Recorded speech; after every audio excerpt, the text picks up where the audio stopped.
আমি খাটে ঘুমিয়ে আছি, আর তখনই আমার ফোনটা বেজে ওঠে। হ্যালো, আসসালামু আলাইকুম। ওয়ালাইকুম সালাম। কি করেন আপনি? আর কোথায় আপনি? ও তারিন, তুমি? আমি তো শুয়ে আছি। কয়টা বাজে? ও শিট! তাড়াতাড়ি কলেজে আসো। বলেই ফোন কেটে দিল। আর আমিও ফোনটা রেখে লাফিয়ে উঠে চলে গেলাম ফ্রেশ হতে। ফ্রেশ হয়ে এসে ডাইনিং টেবিলে গিয়ে বসি। কি রে, এত দেরি করে ঘুম থেকে উঠলি কেন? আর বলিও না, কাল রাতে ঘুম আসে নাই আমার। তাড়াতাড়ি নাস্তা দাও তো। তারপর নাস্তা করেই আম্মুকে বিদায় দিয়ে বেরিয়ে পড়ি। আর রাস্তায় দাঁড়িয়ে আছি রিক্সার জন্য।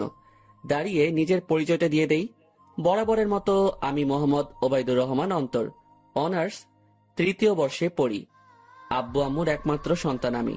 আর সকালে যে কল দিয়ে আমাকে জাগিয়ে দেয় সে আমার ভালোবাসা তারিন, যার সাথে আমার 1.5 বছরের সম্পর্ক। আর বাকিটুকু না হয় গল্পেই জেনে নিয়েন। দাঁড়িয়ে আছি অসহায়ের মতো। শালার ভাগ্য এত খারাপ কেন? একে তো লেট, দ্বিতীয়ত রিক্সাওয়ালা মামারাও নাই। অন্তর, আমি দেখলাম কেউ একজন আমাকে ডাক দিল।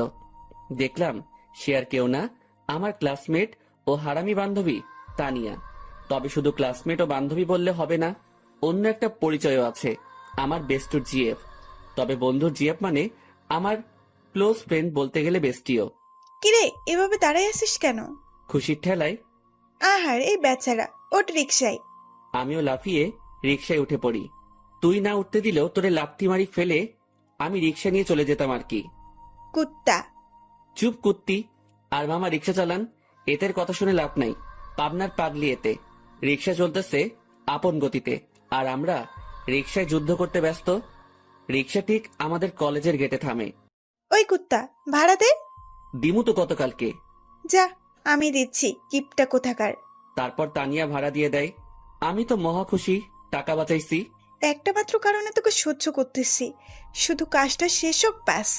যা, তোর কাজ করবো না আমি, মুড়ি খা। তারপর তানিয়ার সাথে ক্লাসের দিকে যেতে লাগি। ক্লাসে যেতেই আমরা দেখলাম স্যার ক্লাস করাতেছে। বাহ, এত তাড়াতাড়ি আসলেন? কি করে আপনারা? না মানে স্যার, রিক্সার চাকা পাংচার হয়ে গেছে, তাই দেরি হয়ে গেছে স্যার। বাহানা বানাইস না, তোরে হাড়ে হাড়ে চিনি আমি। স্যার আজকের জন্য মাফ করে দেন না। যা সিটে বয়, ইম্পর্ট্যান্ট ক্লাস চলছে। আজকে এমনেও নোট দেয়া হবে, নিয়ে নিস। স্যার আমাকে ভালো করে চিনে, যদি কথা বাড়ায় তাহলে তার মাথা যাবে, তাই কিছু না বলেই ক্লাসে বসতে দেয়। আমিও বসে পড়ি আর ক্লাসে মনোযোগ দেই। তবে দেখলাম তারিন আমার দিকে অন্যভাবেই তাকিয়ে আছে। ক্লাসটা শেষ হতেই আমি ক্যাম্পাসে চলে গেলাম। দেখলাম তারিনও আসলো। এত লেট কেন আজকে? সরি, আসলে ঘুম থেকে উঠতে লেট হয়ে গেছে। তানিয়ারও কি ঘুম থেকে উঠতে লেট হয়ে গেছে, নাকি সেও তোমার সাথে একত্রে আসলো? আরে সেটা তো আমি জানি না, তাকে জিজ্ঞাসা করো তুমি। আর তুমি তানিয়াকে নিয়ে কথা বলতেছো কেন? সে তো আমার ফ্রেন্ড হয়। তারিন আমার পাশে এসে বসে। দেখো অন্তর, আমি সত্যিই তোমাকে ভালোবাসি, আর তোমাকে হারাতে চাই না। প্লিজ আমাকে চিট করিও না। চিন্তা করিও না, আমি তোমার ভরসা ভাঙবো না। তাহলে বলো, তানিয়ার সাথে কিসের এত কথা তোমার? সময় হলেই বুঝতে পারবা। এখন চলো ক্যান্টিনে চাই। হুম, চলো। আর কি বলবো তোমাকে? তোরাই যা, আমি তো আকাশ থেকে ভেসে আসছি। না রে শালা, তুই তো উগান্ডা থেকে আসছিস। দূর বেটা। তাহলে আমি বা কেন বাদ যাব? চলো চারজনেই ক্যান্টিনে গিয়ে নাস্তা করে নেই। তারপর আমরা ক্যান্টিনে যেতে লাগি। কিন্তু তারিন তানিয়াকে দেখে কিছুটা সংকোচ বোধ করতে লাগলো, কারণ অন্তর আর তানিয়ার মধ্যে কিছু তো একটা চলতেছে, যা থেকে সে বিরত। আমরা সকলেই ক্যান্টিনে গেলাম আর তানভীরকে পাঠালাম নাস্তা আনতে। আর আমরা আড্ডা দিতে ব্যস্ত। কিন্তু তারিন বারবার অন্তরের দিকে তাকাচ্ছে। সে অন্তরের চোখের ইশারা দেখতে লাগে, যা তানিয়াকে দেওয়া হচ্ছে। কি এমন কথা তানিয়া ও অন্তরের মধ্যে, যা আমাকে বলা হয়নি? তাদের দুজনের হাবভাব ঠিক লাগতেছে না আমার। অনেকদিন ধরেই তাদের আমি একটু ক্লোজ আসতে দেখলাম। কোনো অন্তর আমাকে ঠকাচ্ছে না তো? যেই করেই হোক, তাদের দুজনের মধ্যে কথাবার্তাগুলো আমাকে জানতে হবে। তানভীর নাস্তা নিয়ে আসে আর আমরাও মজা করে খেতে লাগি। নাস্তা খাওয়া শেষ করে আমরা ক্যাম্পাসে চলে যাই। আমি দেখলাম তারিন একটু অন্যমনস্ক হয়ে আছে। কি হয়েছে তোমার? এইভাবে অন্যমনস্ক হয়ে আছো কেন? কোনো সমস্যা? কিছুই না। আচ্ছা শোনো, চলো না একটু ঘুরে আসি। সরি, তানিয়ার সাথে একটু কাজ আছে আমার, কাল যাব, কেমন? আচ্ছা ঠিক আছে। অন্তর, আজকে আমাদের কি করার কথা ছিল? জানি, চলো। আচ্ছা এভরিবডি, ঠিক আছে, পরে কথা হবে। আমার আর অন্তরের একটা কাজ আছে। ঠিক আছে যাও। আর অন্তর, সাবধান শালা। বেশি কথা বলবি তাহলে কিন্তু। আচ্ছা যা শালা মর্গা। আর তানিয়ার খেয়াল রাখবি। বাই।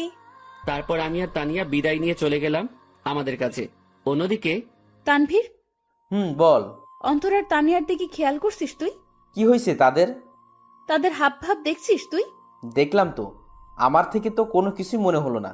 তোর থেকে মনে হবে কিভাবে? তোর বেস্টু বলে কথা। কিন্তু আমার থেকে তানিয়ার অন্তরের হাব ভাব ঠিক লাগছে না। এর উপর আমার পুরো বিশ্বাস আছে ও কোনোদিনও কোনো উল্টোপাল্টা কাজ করবে না। কিন্তু তানভীর, আমার না একটু তাদের হাব ভাব থেকে সন্দেহ হচ্ছে। তুই নেগেটিভভাবে ভাবছিস বলে তোর এমনটা লাগতেছে, কিন্তু পজিটিভলি ভাব, তাহলে দেখবি সব ঠিক লাগবে। কিন্তু তারিনের মনে এখনো অন্তরের প্রতি সন্দেহ আছে, কারণ তারিনকে না বলে সে তানিয়ার সাথে খুব ক্লোজলি ভাবে কথা বলতেছে। এইদিকে আমি আর তানিয়া শপিং মলে চলে আসলাম। আসলে আমাদের কিছু কেনাকাটা করতে হবে, তাই। তো কি কি কিনবি বল? লিস্ট ফুল রেডি করেই আনছি।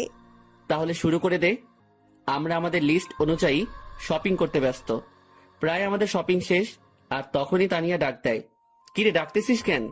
চল জেন্টস শপে যাব, একটা টি শার্ট নিব। আমার জন্য নিবি? হ, আমাকে পাগলা কুকুর পাইছে তো। আসলেই তোরে পাগলা কুকুরে পাইছে? অন্তর, এটা কিন্তু বেশি হইতেছে। ও মা গো, টুরুলা। আচ্ছা চল। তারপর গেলাম টি শার্ট কিনতে। মানে তানিয়া কিনবে আর আমি দেখব। কি কালার পছন্দ তানভীরের? আমি আর তানভীর প্রায় সেম কালার পছন্দ করি। বুঝছি, হাইরে চয়েস রে। তারপর তানিয়া ঘুরে ঘুরে দেখতে লাগলো, আর কয়েকটা টি শার্ট নিয়ে আমার কাছে আসে। দেখ, এখান থেকে দুইটা সিলেক্ট করে দে। আমিও দুইটা টি শার্ট সিলেক্ট করে দেই, আর সেও কিনে নেই। চল, খিদা লাগছে, কিছু খাওয়াবি? চুপচাপ বাসায় গিয়ে খেয়ে নিস। এমনিও টাকা আছে কিনা জানি না। চুপ কিপটা, তোর জন্যই তো আমি শপিং মলে আসছি, আর তোর জন্যই তো শপিং করলাম। এখন কিপটামি করিস না, চল রেস্টুরেন্টে। আমি তো শপিং এ টাকা খরচ করলাম, তুই তো শুধু তানভীরের জন্য টি শার্ট নিলি। ওলে বাবারে, টাকা তোর একা যায় নাই, তোর শপিং এ আমি তানভীরের টাকাও আছে। আর এটা তো তোর জানের জন্য করতেছি আমরা। এখন কিপটামি না করে চল তো। বাবা গো, চল বুঝছি, 1 টাকাও বাসায় নিতে দিবি না। তারপর আমরা রেস্টুরেন্টে গেলাম। সেখানে গিয়ে আমরা বসে পড়লাম, আর তখনই তানভীর ফোন দেয়। হ্যালো, কে? শপিং হয়েছে মামা, নাকি আরো বাকি আছে? শপিং শেষ, শুধু লাস্ট জিনিসটা আনলেই সব কমপ্লিট। সেটা আমি আনবো তো সময় মতো, তুই চিন্তা করিস না। আচ্ছা, তারিন কি চলে গেছে? তবে মামা, তোকে আর তানিয়াকে সন্দেহের নজরে দেখতেছে। বলতেছে তোর আর তানিয়ার মধ্যে নাকি কিছু চলতেছে। হ, তাও তার জন্যই। তো কি করিস? আমি কি করবো? যা করার তোর তানিয়া করতেছে। আমারে লুটতেছে রে মামা। আজ যদি তানিয়ার সাথে ব্রেকআপ করতি, তাহলে এই দিন দেখতে হতো না আমার।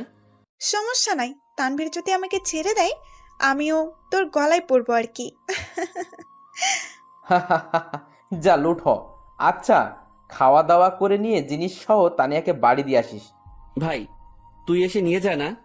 সাথে সাথে তানিয়া আমার থেকে ফোন কেড়ে নিল, আর শুরু করে দিল তাদের প্রেম আলাপ। আর আমি বেচারা আমারটার জন্য মরতেছি। তানিয়া তানভীরের কথা শেষ, আর আমাদেরও খাবার চলে আসে। অন্যদিকে তারিন ও তার কিছু বান্ধবীদের নিয়ে একই রেস্টুরেন্টে আসে, যেখানে অন্তর ও তানিয়া উপস্থিত। তারিন, দেখ তো, এটা অন্তর ভাইয়া না? তারিন অন্তরকে তানিয়ার সাথে দেখে প্রায় অবাক হয়ে গেল। তারিন দেখতে লাগলো তানিয়া আর অন্তর হেসে হেসে কথা বলতেছে আর খাবার খাচ্ছে। তারিন তার মোবাইলটা বের করে অন্তরকে কল দেওয়ার জন্য। এইদিকে আমি জানি না প্ল্যান সাকসেস হবে কিনা, তবে আমি আমার কলিজাটাকে খুশি দেখতে চাই। আমরা তো সেটাই চেষ্টা করতেছি অন্তর, তুই চিন্তা করিস না। হঠাৎই আমার কলটা বেজে ওঠে, আর দেখলাম তারিন কল দিছে। আমিও রিসিভ করলাম। হ্যালো। কোথায় তুমি? আমি তো বাসায়। কেন? ও, কি করো তুমি? এই তো আছি। আর কি, মোবাইল নিয়ে। তুমি কি করো? আমিও মোবাইল নিয়ে ব্যস্ত। আচ্ছা, পরে কথা বলি, কেউ রুমের দিকে আসতেছে। Okay bye. তারপর কেটে দিল। কি বলে সে? আমি কোথায় কি করি এইসব? বাদ দে, তাড়াতাড়ি খাবার খেয়ে নে। অন্যদিকে তারিন অন্তরের মিথ্যা কথা শুনে মুখ চেপে কান্না করতে করতে বেরিয়ে যায়, সাথে তার বান্ধবীরাও। ও কেন আমার সাথে এত বড় প্রতারণা করলো? যদি আমাকে ভালো না বেসে থাকে, তাহলে কেন আমার ফিলিংস নিয়ে এইভাবে খেলা করলো সে? আমি কি ওকে ভালোবাসি নাই, নাকি আমার ভালোবাসায় কমতি ছিল? না, এর জবাব ওকে দিতেই হবে। তারিন কোনো মতে তার চোখের পানি ধরে রেখে বাড়ি চলে যায়। এইদিকে, ম্যাডাম চলেন, আজকে এমনিও অনেক কাজ আছে আমাদের। তারপর বিল মিটিয়ে তানিয়াদের বাড়ির দিকে চলে যাই। তবে তানিয়াদের পুরনো বাড়িতে যাই আমরা। তানিয়াদের পুরনো বাড়িতে আসার আগেই তানবীরকে কল দিয়ে আসতে বলে দেই, আর সে এখন উপস্থিত। সব নেওয়া হয়েছে তোর? হয়েছে, জাস্ট লাস্ট জিনিসটাই বাকি। মামা, তারিন কিন্তু তোর উপর সন্দেহ করতেছে। সে মনে করতেছে আমার কলিজার লগে তোর চলতেছে। আমাকে কি পাগলে পাইছে? এই সেমরির সাথে আমার চলবো? ভাই রে ভাই, কি জিনিস রে এটা! আমার লুটি ফেললো। ভাই, একটু দেখে শুনে রিলেশন করতে পারিস না? ওই সাবধান। ঝগড়াঝাড়ি বাদ দে, আর এইগুলো আমাদের দিয়ে বাড়ি যা, আমরা কাজ শুরু করে দিব। ওকে, নে এইগুলো, আমি গেলাম। তারপর তাদের জিনিসপত্রগুলো দিয়ে আমিও বাড়ি চলে গেলাম। কই ছিলি তুই? আসিলাম আর কি, মেসেজ দিছিলাম না, দেখো নাই? দেখছি। যা রুমে, আমি তোর জন্য চা আনতেছি। এই না হলে আমার আম্মু আমার কতই না খেয়াল রাখে, আমাকে কতই না ভালোবাসে। হাওয়া দাওয়া বন্ধ কর। আমিও রুমে চলে গেলাম, আর একটু ফ্রেশ হয়ে সেই খাটে লেটিয়ে পড়ি। আর আজকের পার্টির জন্য উত্তেজিত। আসলে প্রায় এক সপ্তাহ আগ থেকে আজকের দিনের জন্য প্ল্যান করতেছি আমি, তানবীর ও তানিয়া। কারণ আজ আমার কলিজাটার জন্মদিন, তাই চিন্তা করলাম ওর জন্য সারপ্রাইজ বার্থডে পার্টি অ্যারেঞ্জ করে তারিনকে সারপ্রাইজ দিব আমি। আমি শিওর তারিন আজকে সেই লেভেলে চমকেও যাবে, ও খুশিও হবে। কারণ আমি জানি তারিন আমাকে কতটা ভালোবাসে। আম্মু চা নিয়ে আসে। আসলে দুপুরে চা খাওয়ার অভ্যাস, তাও রং চা। কি রে, আজকে তোর চেহারায় অন্য কিছুই দেখতে পাচ্ছি আমি। কি ঘটিয়ে আসলি আবার? দূর, কই কি ঘটাইছি আমি? সত্যি করে বল, কি ঘটিয়ে আসলি তুই? তোর চেহারায় আজ অন্য কিছুই বলতেছে আমাকে। ধুর আম্মু, বললাম তো কিছুই ঘটাই নাই। যাও, কথাই বলবো না। বলিস না, আমি গেলাম। তুই তোর রং চা শেষ কর। তারপর আম্মু চলে যায়, আর আমিও রং চা শেষ করলাম। আর আজকে কি কি হবে সেটা নিয়ে ভাবতে লাগলাম। অন্যদিকে তারিন বালিশে মুখ গুজে কান্না করতে ব্যস্ত, কারণ সে অন্তরকে তানিয়ার সাথে রেস্টুরেন্টে দেখলো। আর যখন সে অন্তরকে কল দেয় ও জিজ্ঞাসা করে, তখন অন্তর তাকে মিথ্যা বলে। সে অন্তরের এইসব নিয়ে ভাবতে লাগে আর চোখের পানি ফেলতে লাগে। সন্ধ্যাবেলা আমিও রেডি হয়ে নিলাম, দেখলাম তানিয়া কল দিছে। হ্যাঁ বল। কই তুই আসবি না? আমি না আসলে আমার তারিনকে কেক কে খাওয়াবে, ও লাগাবে? আচ্ছা, তানভীর কি গেছে কেক আনতে? তুই তাড়াতাড়ি আয়। বলেই কল কেটে দিল। আমিও মোবাইল আর ওয়ালেট নিয়ে বাসা থেকে বেরিয়ে পড়লাম। আমি চলে গেলাম সেই জায়গায়, সেখানে আমাদের বার্থডে পার্টি হবে। আর সেটা হলো তানিয়াদের পুরনো বাড়ি। আসলে তানিয়ার পরিবার আমাদের চিনে, আর তানিয়া ও তানভীরের বিয়েও ঠিক হয়ে আছে। কারণ তানিয়া ও তানভীরের বাসায় তাদের সম্পর্ক মেনে নেয়। আমিও দরজার কাছে গিয়ে নক দেই। কিরে, আসছিস? হ, আজকে সেই মজা হবে। আমি তো আর ওয়েট করতে পারতেছি না। ভেতরে চল তো। আমিও ভিতরে চলে যাই। অন্যদিকে তারিনের বান্ধবী নিশু দেখে অন্তর ও তানিয়ার কথাবার্তা শুনে অবাক হয়ে যায়। এটা আমি কি শুনলাম? অন্তর ভাইয়া তানিয়া আপুর সাথে উনি এত নিচু মানুষ তা আমার জানা ছিল না। আমি এখনই তারিনকে বলবো এই সব। নিশু তার মোবাইল বের করে আর তারিনকে কল দেয়। হ্যালো তারিন, শোন, কথা আছে। বলো। তারপর নিশু যা যা শোনে সব বলে। যা শুনে তারিন এবার রেগে যায়। আই জানোয়ারের বাচ্চা, আমি এবার ছাড়বো না। আমি এর শেষ দেখেই ছাড়বো। তুই সেইখানেই থাক, আমি এক্ষুনি আসতেছি। তারপর কল কেটে দেয়। আর তারিনও রেগে ঘর থেকে বের হয় অন্তরকে সাহায্য করার জন্য। তারিন ও তার বান্ধবী নিশু মিলে ঘরের দরজায় গিয়ে কান পেতে শুনে। এইদিকে আমি আর তানিয়া মিলে হলরুমে যা যা করা বাকি ছিল তা করলাম। আমিও তাড়াহুড়ো করতে গিয়ে সেখানে থাকা সোফার টেবিলের উপরে একটা বোতল ছিল, সেটা ধাক্কা খেয়ে তানিয়ার গায়ে পড়ি। আউ! সরি। এত তাড়াহুড়ার কি আছে, আস্তে আস্তে কর। ওকে। অন্যদিকে তারিন তাদের কথাগুলো শুনে মুখ চেপে কান্না করতে লাগলো। আর নিশু প্রায় অবাক হয়ে গেল এই সব শুনে। অন্তর ভাইয়া এত নিচ আর নোংরা প্রজাতির মানুষ হবে তা কল্পনাও করতে পারি না আমি। কুত্তার বাচ্চা, জানোয়ার, নরপশু, তুই তো আজকে শেষ। তারপর তারিন জোরে জোরে দরজা নক করতে লাগে। এইদিকে মনে হয় ও চলে আসছে। ওরে আমার লজ্জাপতি, এত লজ্জা পাইস না। তোর লজ্জা দেখে না লজ্জাও ইনসাল্টেড ফিল করবে। কুত্তা, তোর সাথে কি এমন দুশ্মনী করলাম, কথায় কথায় ইনসাল্ট করিস? যা, দরজা খোল। আমিও গিয়ে দরজা খুললাম। দরজা খুলে থ হয়ে গেলাম, কারণ তারিন ও নিশু উপস্থিত। তোমরা সাথে সাথে তারিন আমার কলার ধরে আমাকে ছুঁড়ে মারে ফ্লোরে। কুত্তার বাচ্চা, জানোয়ার, শয়তান, বেয়াদব, লম্পট, বখাটে, প্লে বয়, আমার সাথে কি করে এসব করতে পারলি তুই? সাথে সাথে তারিন তার জুতা খুলে আর আমার গালে মারতে থাকে। জানিস আমি তোকে কতটাই না ভালোবাসছি, কিন্তু তুই যে এমন হবি কে জানতো? তারিন, কি করছিস তুই এইসব? চুপ, বেয়াদব নষ্টা মেয়ে। তুইও কম না। তোর আর তানভীরের বিয়ে ঠিক হয়ে থাকার পরেও তুই আমার বয়ফ্রেন্ডের সাথে ছি। আর তুই, তোকে কতই না ভালো ভাবছিলাম আমি, কিন্তু তুই তো আস্ত একটা লুচ্চা, বেয়াদব, লম্পট। মানে যত খারাপই বলি না কেন, তার থেকেও নিচ তুই। আমি তারিনের অবস্থা দেখে অবাক হয়ে গেলাম। আর সে তো আমাকে তার পায়ের জুতো দিয়ে আমাকে মারলো। তার এই ব্যবহার দেখে আমার চোখ দিয়ে টপ টপে পানি পড়তে লাগে। আজ তারিন আমার সাথে এটা করতে পারলো? আমি কি এমন অপরাধ করলাম যার জন্য তারিন আমাকে এতগুলো কথা শোনালো আর জুতার বাড়িও দিল? তোর যদি রুম ডেট করার এত ইচ্ছা ছিল আমাকে বলতি, কিন্তু তুই কি না। এই লুচ্চা প্লে বয়, তোর কি একটুও মনে সংকোচ বোধ করে নাই? নিজেই নিজের বেস্ট ফ্রেন্ডের হবু বউয়ের সাথে তুই। আমার তো মন ভেঙে ফেললি, কিন্তু কি করে নিজের বেস্ট ফ্রেন্ডকেও ধোকা দিলি তুই? বলেই তারিন আমাকে জুতা দিয়ে মারতে লাগলো। সি ভাইয়া, আপনি এত নিচু প্রজাতির মানুষ হবেন তা আমার জানা ছিল না। আপনি জানেন তারিন সবসময় আপনাকে নিয়ে কথা বলতো, সবসময় আপনাকে নিয়ে কতই না স্বপ্ন ছিল তার, কিন্তু আপনি কি না।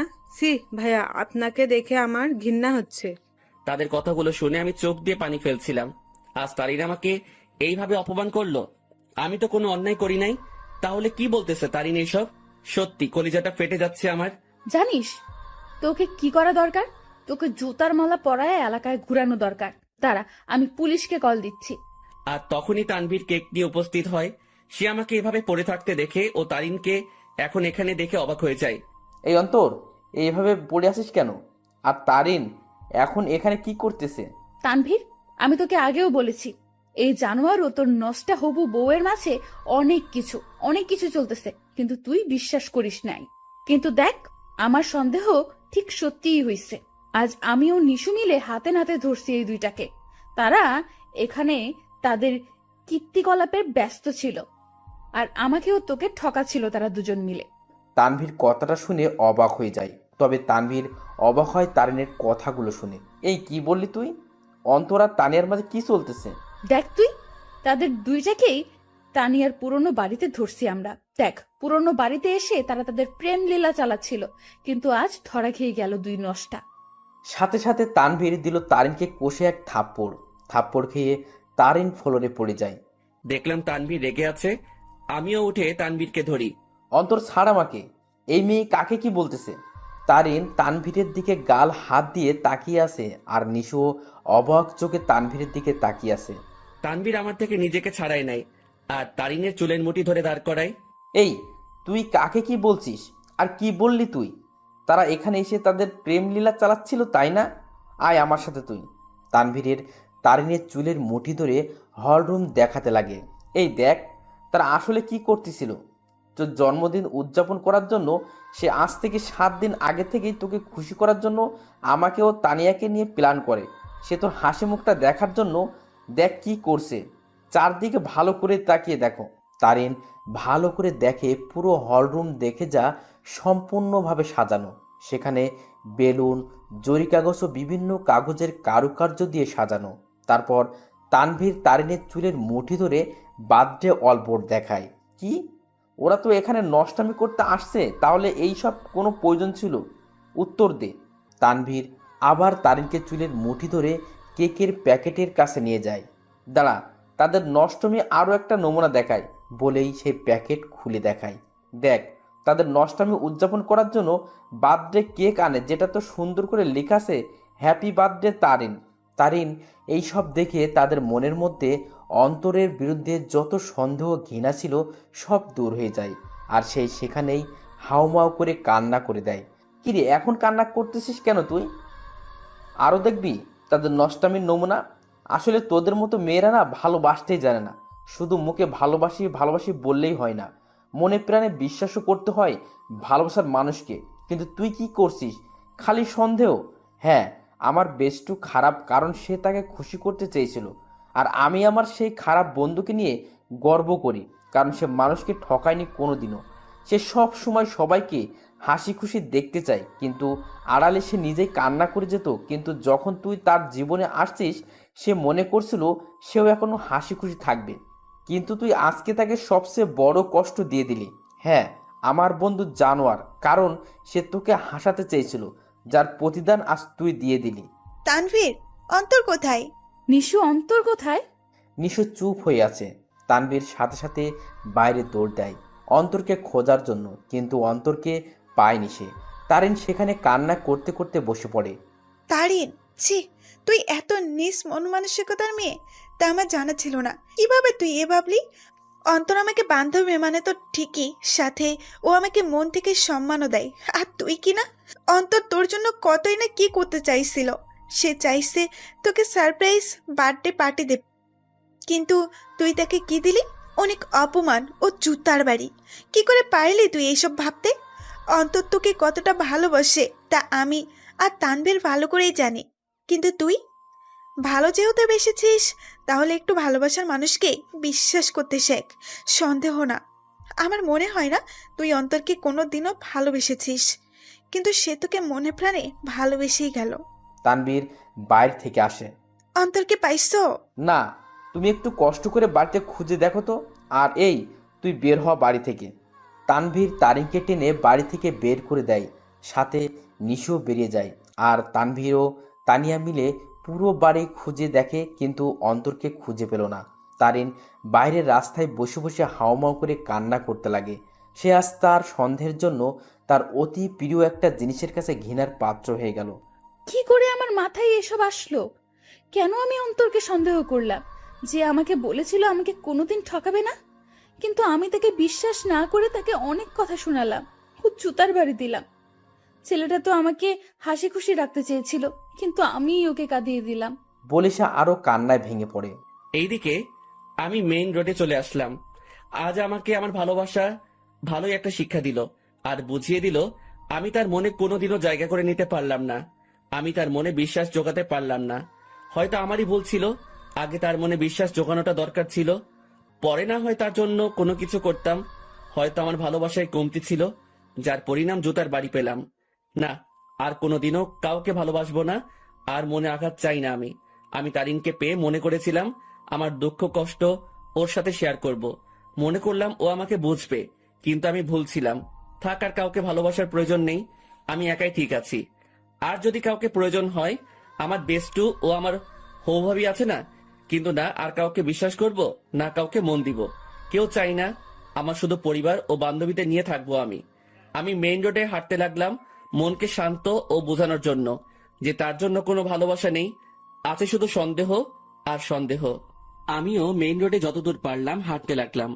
কি বা করব আমি? ভাঙা মনকে সান্ত্বনা দিতে চাচ্ছি আমি। চিন্তা করছিলাম মনের মতো একজন পেয়ে তাকে নিয়ে আমি হাসি খুশি থাকবো, কিন্তু ভাগ্য একটা মোড় দিয়ে দিল। রাত 11টা বাজে, আমি এখনো রাস্তায় হাঁটছি আর চোখের পানি ফেলছি। আমার ফোনটাও অফ করে রাখছিলাম যাতে কেউ আমাকে বিরক্ত না করতে পারে, কারণ আমি একটু একা থাকতে চাই। রাত 12টা বাজে, আমি রাস্তার এক কোণায় বসে আছি। তবে আজ আমার নেশার সাহায্য নিতে ইচ্ছা করছে, তাই আমিও উঠে হাঁটতে লাগলাম আর খুঁজতে লাগলাম কোনো দোকান খোলা আছে কিনা। আমি দেখলাম একটা টঙের দোকান খোলা, তাই আমিও চলে গেলাম। কি চাই মামা? আমি সংকোচ বোধ করতে লাগলাম, কারণ আমি আজ পর্যন্ত কোনো দিনও কোনো দোকানে গিয়ে সিগারেট চাই নাই। আরে ভাই, বলবেন তো কি লাগবে? সিগারেট লাগবে? আরে এটার জন্য এভাবে সংকোচ বোধ করছেন কেন ভাই? বলেন কি সিগারেট দিব? আমি বেশিরভাগই ডার্বি, ব্যানসন ও গোল্ডলিপের কথা শুনেছিলাম, তাই চিন্তা করলাম তিনটাই নিয়ে নেই। ডার্বি, ব্যানসন ও গোল্ডলিপ তিনটার এক প্যাকেট দিয়ে দেন। তারপর দোকানদার আমাকে দেয় আর আমিও টাকা দিয়ে দেই। সাথে একটা লাইটারও নিয়ে নিলাম। আমিও যেতে লাগি। ভাই একটা কথা বলবো? জি বলেন। ভাই আমি এই প্রথম দেখলাম কেউ একসাথে 3 ধরনের সিগারেট নিল। ভাই আপনারা কি গ্রুপ মিলে আড্ডা দিবেন নাকি? সেটা আপনি না জানলেও চলবে। আপনার কাজ সিগারেট বিক্রি করা, এই সকল প্রশ্ন করা না। বলেই চলে আসলাম সেখান থেকে। তারপর আমিও আবারও মেইন রোডে গিয়ে সিগারেট ধরালাম। হাতে সিগারেট খাবো কি খাবো না তা ভাবতে লাগলাম। পরে এইসব ভাবনা চিন্তা বাদ দিয়ে সোজা খাওয়া শুরু করে দিলাম। প্রথমে একটু কষ্ট লাগলেও পরে ঠিক লাগতে লাগলো। প্রথমে গোল্ডলিপ, এরপর ব্যানসন, এরপর ডার্বি খেলাম। একটা শেষ হতেই অন্য একটা ধরিয়ে দিলাম। এভাবে 3 প্যাকেটই প্রায় শেষ। শুধু ডার্বির 4টা সিগারেট বাকি আছে। দেখলাম 1টা বাজে। পরে মনে পড়লো বাসার কথা, তাই মোবাইলটা অন করলাম। অন করতেই আব্বুর প্রায় 150-র উপরে SMS এবং সাথে সাথে আব্বুর ফোন। হ্যালো, কি রে? কই তুই? ফোন বন্ধ কেন তোর? আরে মোবাইল হঠাৎই বন্ধ হয়ে যায়, এতে আমার দোষ কোথায়? কি রে, তুই রেগে আছিস কেন? কি হয়েছে? আমার ইচ্ছা, আমার লাইফ, আমি যা খুশি করব। ফোনটা রাখো, আর আমি পরে আসবো, একটা পার্টিতে আছি, বাই বলেই কল কেটে দিলাম। এরপর বাকি যে সিগারেটগুলো ছিল সেগুলো একটার পর একটা শেষ করলাম। আমি চাচ্ছি সিগারেটের ধোঁয়া দিয়ে নিজের কষ্টটাকেও উড়িয়ে দিতে। প্রায় 2:30 বাজে আমি বাসার দিকে গেলাম। আমি দরজায় টান দিতেই দরজা খুলে যায়, আর আমি বাড়ির দরজা বন্ধ করে দিয়ে রুমে চলে যাই। শুয়ে থাকতে থাকতে ঘুম চলে আসে। অন্তর, অন্তর, আব্বু ওঠ, আর কতক্ষণ ঘুমাবি? সকাল হয়েছে তো। আম্মুর ডাকে আমি উঠে পড়ি। এইভাবে কি দেখো তুমি? তোর চোখ লাল হয়ে আছে কেন? ধুর, বোকার মতো কথা বলিও না তো। কাল রাতে আসলাম কয়টায়, আমি ভালো করে ঘুমোতে পারি নাই তো তাই। আমিও উঠে বাথরুমে ফ্রেশ হতে চলে যাই। সেখানে আমি আয়নায় আমার চোখগুলো দেখতে লাগলাম। আসলে আমার চোখগুলো লাল হয়ে আছে, তবে একটু ভয়ঙ্কর লাগতেছে দেখতে। এখন আমার চোখগুলো দেখলে মনে হবে আমি কোনো এক নরপশু হিংস্র হয়ে আছি, আর শিকার পেলে সোজা গিলে ফেলবো। আমি খেয়াল করলাম আমার গায়ের থেকে সিগারেটের গন্ধ আসতেছে, তাই পকেটে যা যা ছিল সব বের করে এক সাইডে রেখে সেই অবস্থায় গোসল করে নিলাম। তারপর রুমে গিয়ে একটা টি শার্ট ও প্যান্ট নিয়ে আবার বাথরুমে চলে গেলাম আর চেঞ্জ করে নিলাম। এরপর আমি আমার রুমে আয়নার সামনে গেলাম। সেখানে গিয়ে নিজেকে দেখতে লাগলাম। একদিনে কি থেকে কি হয়ে গেলাম আমি। আমার চুলগুলো ভেজা অবস্থায় আছে, তাই সেগুলো নেমে আছে, আর চুলগুলো বড় হওয়ার কারণে চোখ বরাবর আসলো। তবে সেই অবস্থায় নিজেকে দেখলাম আর নিজেই প্রায় ভয় পেয়ে গেলাম, কারণ আমার চুল ও চোখের জন্য একটা কি বলবো ভাই, বাদ দেন। আমিও ডাইনিং রুমে চলে গেলাম। দেখলাম আব্বুও উপস্থিত। আমিও টেবিলে বসলাম। কি রে, কাল রাতে কই ছিলি? একটা ফ্রেন্ডের বাসায় বার্থডে পার্টিতে ছিলাম। আমাদের একটু বলে যাইতি, ভালো হইতো। আমাদের কি চিন্তা হয় না তোর জন্য? সাথে সাথে টেবিলের উপর থেকে একটা গ্লাস নিয়ে ফ্লোরে আছাড় মেরে ভেঙে ফেলি। আমাকে পাইছোটা কি তোমরা? আমি কি মেয়ে নাকি যে আমাকে নিয়ে চিন্তা হয়? যদি এতই চিন্তা হয় তাহলে কেন বাইরের দুনিয়া দেখাইছো আমাকে? ঘরে আটকায় রাখলেই হইতো। আমার অবস্থা দেখে আম্মু আব্বু দুজনেই নিস্তব্ধ হয়ে গেল, আর আমিও টেবিল থেকে উঠে সোজা রুমে চলে গেলাম। তখন মনে পড়লো ফোনের কথা। আমিও ফোনটা হাতে নিলাম। দেখলাম তারিনের নাম্বার থেকে অনেকগুলো মিসড কল। আমি ফোনটা খাটের উপরে ছুঁড়ে মারি। ফোন বাজতে লাগলো। দেখলাম আননোন নাম্বার থেকে কল আসছে। আমিও রিসিভ করলাম। হ্যালো, আসসালামু আলাইকুম, কে বলছেন? হ্যালো, কোথায় তুমি? কলেজে আসো নাই কেন? দেখো, দোহাই লাগে, একটিবার দেখা করো আমার সাথে। ওই আমাকে পাইছিস কি তুই? যখন ইচ্ছা কষ্ট দিবি, যখন ইচ্ছা পিরিত দেখাবি, তাই না? আর কোনো দিনও আমাকে কল দিবি না।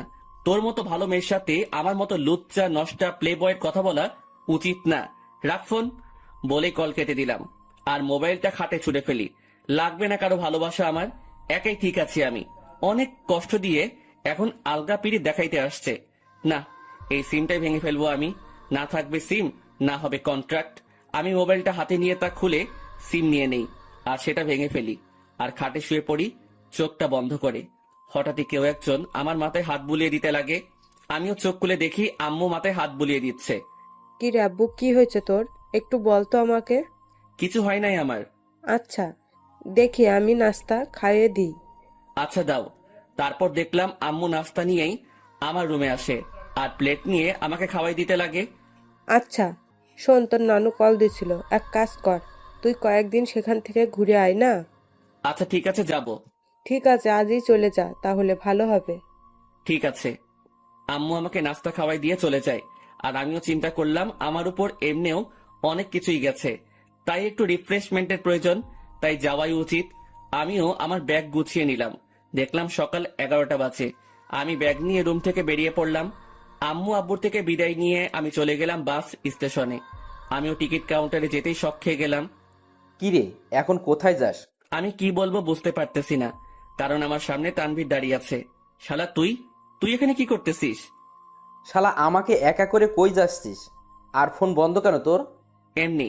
এখন তুই এখানে কেন? আর কই যাচ্ছিস তুই? যাইতেছি আর কি, বেস্টুর নানার বাড়ি। মানে? মানে আমি তুই একই জায়গায় যাচ্ছে মামা। এবার কথা বলিস না, টিকিট নে। আমি আর কোনো কথা না বলে টিকিট নিতে গেলাম, কিন্তু প্রশ্ন হলো এই হারামি কি করে জানলো আমি যে এলাকা ছাড়তেছি? জি, 2টা টিকিট দেন তো জায়গার জন্য। নিয়ে নে, পরের বাস দেরি আছে। ঠিক আছে, দেন তাহলে। আমি 2টা টিকিট নিয়ে নিলাম, কিন্তু আমরা দুজন দু প্রান্তে বসতে হবে। আমরা বাসে উঠলাম। আমি শুধু একটা ব্যাগ নিয়ে আসলাম, যেটাতে কিছু জামা কাপড় ও আমার কিছু প্রয়োজনীয় জিনিস আছে। আমি আবার সিটে বসলাম। যাক ভালোই, আমাকে জানালার পাশ দেওয়া হয়েছে। এবার প্রকৃতি উপভোগ করতে করতে নানার বাড়ি যাওয়া যাবে। আমি দেখলাম তানভীর, আমি যে সারিতে বসলাম সে আমার বাম পাশে সারির আমার সিট বরাবর 3 সিট পর তার সিট। আমি সিটে বসে আছি আর বাস ছাড়ার অপেক্ষা করতেছি। আমি জানালা দিয়ে বাহিরে দেখতে লাগি। এক্সকিউজ মি, এটা আমার সিট, আমি কি এখানে বসতে পারি? আমি কথা শুনে সাথে সাথে তাকালাম। দেখলাম একটা কালো বোরকা পরা একটা মেয়ে এই কথা বলল। কোনটা আপনার সিট? জি, আপনার পাশের সিট আমার। আমি কি এখানে বসতে পারি? পড়ে গেলাম মুসিবতে। আমি কিনা সিট পেলাম, তাও একটা মেয়ের পাশের সিট। হয়তো অনেক ছেলে এই জিনিসটাকে তাদের জন্য সৌভাগ্য মনে করে, কিন্তু আমার জন্য এইসব দুর্ভাগ্য। কারণ আমি অন্য ছেলেগুলোর মতো মেয়ে পাগল না। তবে হ্যাঁ, একজনকে নিয়ে স্বপ্ন দেখেছিলাম, কিন্তু থাক, সে অতীতকে মনে না করাই ভালো। সেটা জাস্ট আমার জন্য একটা দুঃস্বপ্ন ছিল। এই যে মিস্টার, এখন কি বসতে দিবেন? আজব তো, আপনার সিট আপনি বসবেন, এটা নিয়ে তো মাথা খাওয়ার কি আছে? বসেন আপনার সিটে। তারপর মেয়েটা আমার পাশের সিটে বসে পড়ে। তবে আমার একটু আনইজি লাগতেছে। আমি তানভীরকে দেখতে লাগলাম। তানভীরের সাথেও একটা বোরকা পরা মেয়ে বসছে, আর সে তো পিড়িতিরে আলাপ করতে ব্যস্ত। আপু, একটা কথা বলি, কিছু মনে করিয়েন না। আপনি যদি আমার বন্ধুর সিটে গিয়ে বসতেন তাহলে একটু ভালো হতো। সরি, পারবো না। আমি আমার সিট ছাড়া অন্য কোথাও বসি না, এটা সম্ভব না। বাপরে বাপ, কি জিনিস রে ভাই! একটা ছেলে পাশে বসছে, আমি ছেলে হয়েও তার জন্য একটু সুবিধার জন্য কথা বললাম, আর সেই কিনা গাড়ি স্টার্ট করলো।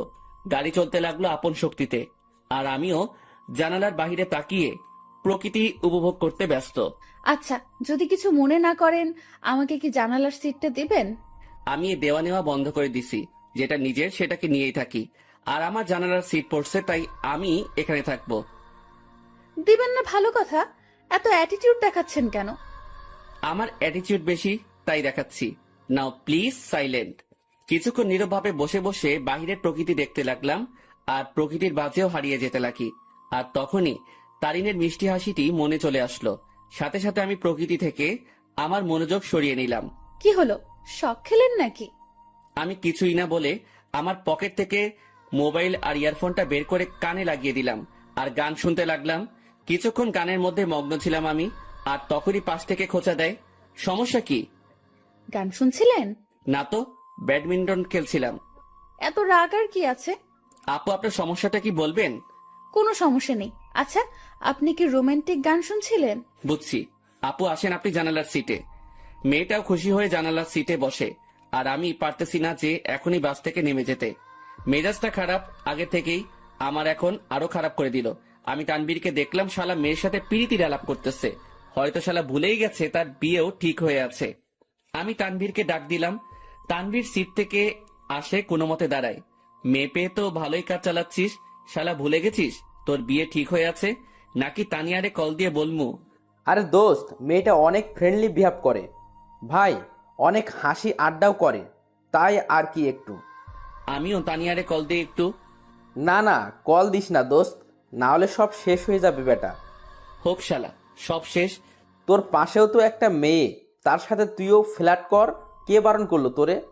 সেটাই তো সমস্যা। এক কাজ কর, তোর পাশের মেয়েটাকে এখানে পাঠাই দে কষ্ট করে, না হলে।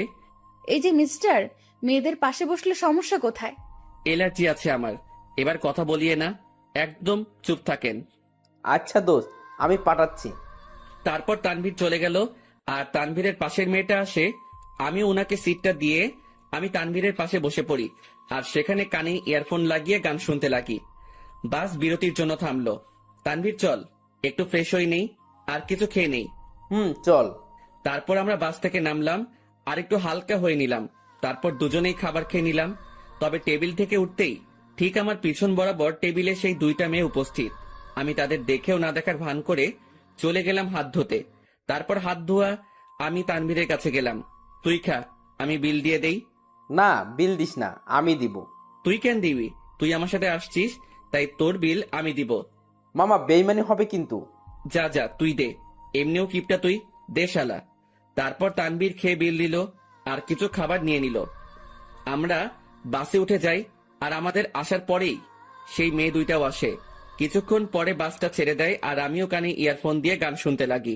প্রায় 2.5 ঘন্টা পরে আমরা আমাদের গন্তব্যে পৌঁছে যাই। আমরা বাস থেকে নামি আমাদের ব্যাগ নিয়ে। কিছুক্ষণ পরেও দেখলাম সেই মেয়েগুলো। আমি তাদের দেখেও না দেখার ভান করে আমি মোবাইলটা বের করলাম আর মামাকে ফোন দিলাম। হ্যালো মামা, কই তুমি? আরে আমি সিএনজি স্টেশনের সামনে। পরে আমি মামাকে দেখলাম আর কলটা কেটে দিয়ে আর তানভীরকে দিয়ে মামার কাছে চলে গেলাম। মামা আমাকে দেখে জড়িয়ে ধরে। কেমন আছিস অন্তর? ভালোই আছি। তোমাকে কয়বার বললাম আমার জন্য গ্রামের একটা সুন্দরী খুঁজতে, যাতে বিয়ে করতে পারি?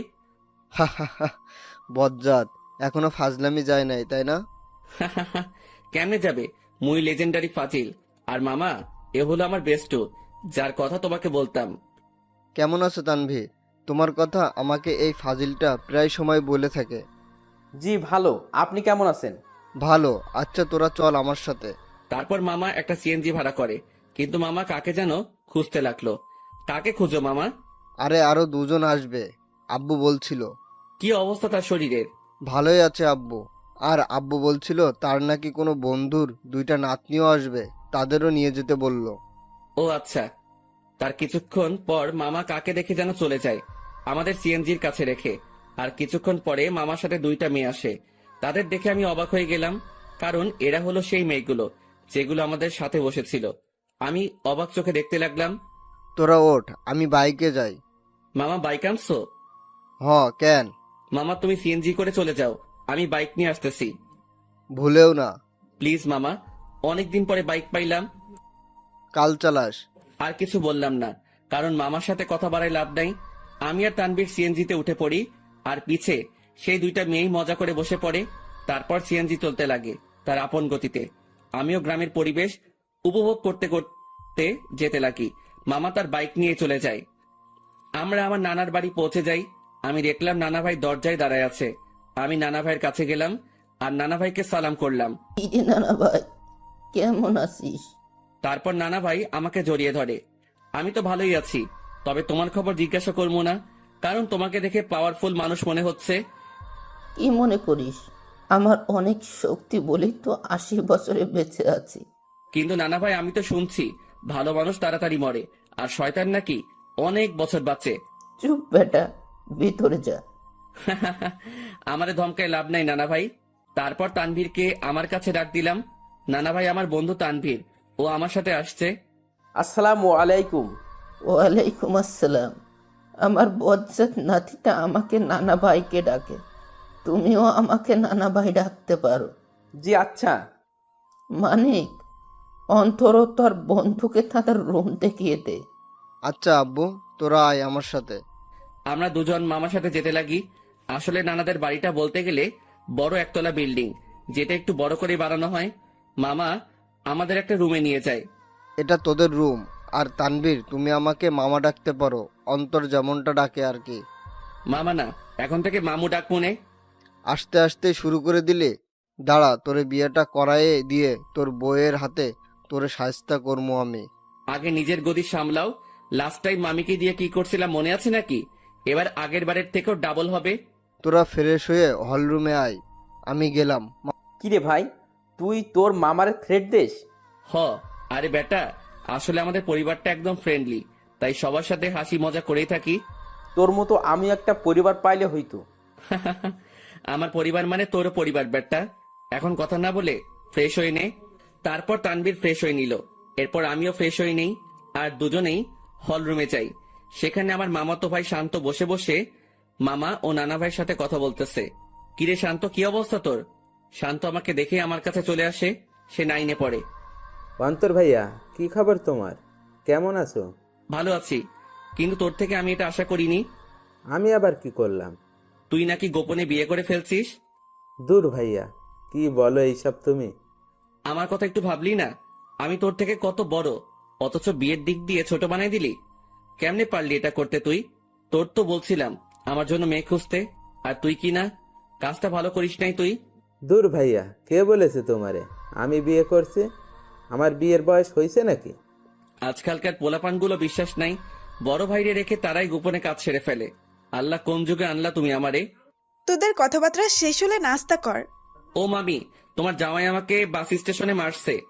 নাউজুবিল্লাহ, কিরে বেটা, আমি তোরে কই মারলাম? এই, তুমি অন্তরের গায়ে হাত দিছো? অন্তর আসতে না আসতেই কি মামারে এভাবে মারবি নাকি? তোর জ্বালায় আর বাঁচবো না আমি।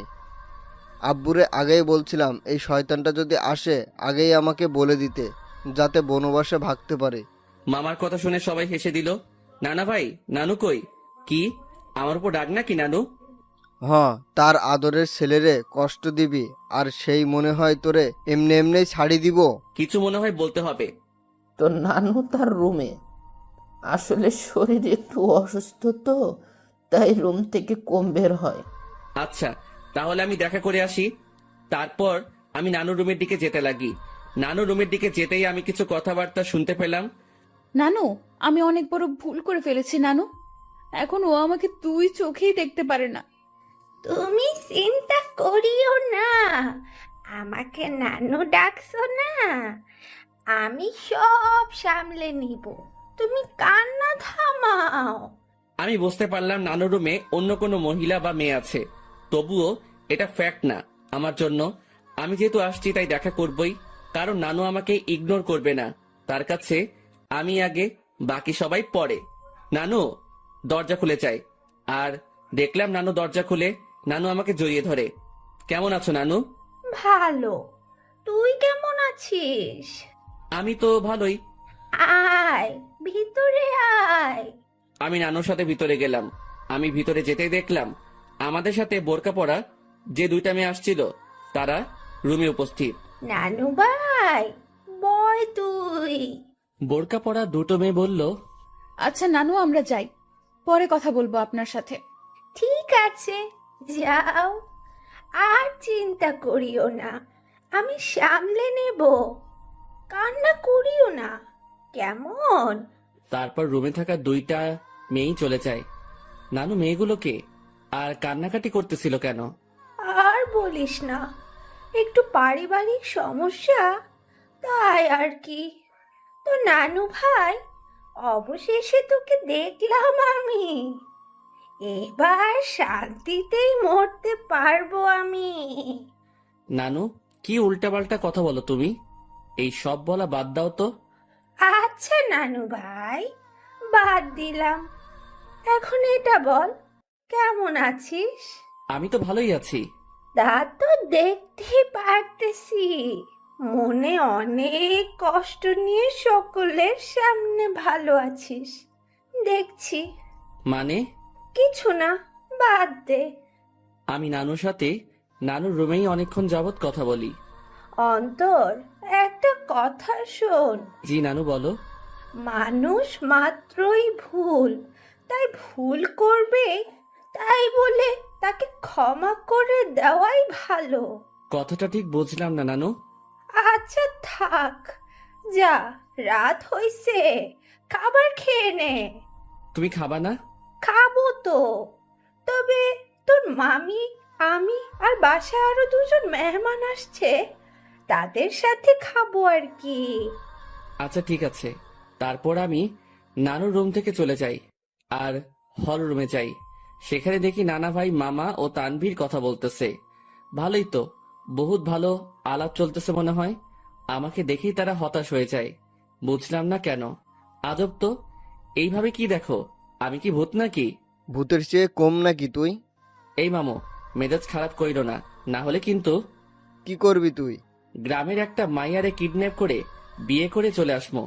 আমার কথা শুনে সকলেই হাসতে লাগে, তবে আমিও উপর দিয়ে হাসতে লাগি, কিন্তু ভিতর দিয়ে থাক বাদ দেই এইসব। আমার জন্য কি অন্যদের হাসি ঠাট্টা বন্ধ করব নাকি? মামি আমাদের খাবারের জন্য ডাক দিল আর আমরাও চলে গেলাম খাবার খেতে। ভাই, শীতকাল, গায়ে আমার কোট আছে, তারপরেও একটু শীত লাগছে। রাতের খাবার খেয়ে নিলাম আমরা।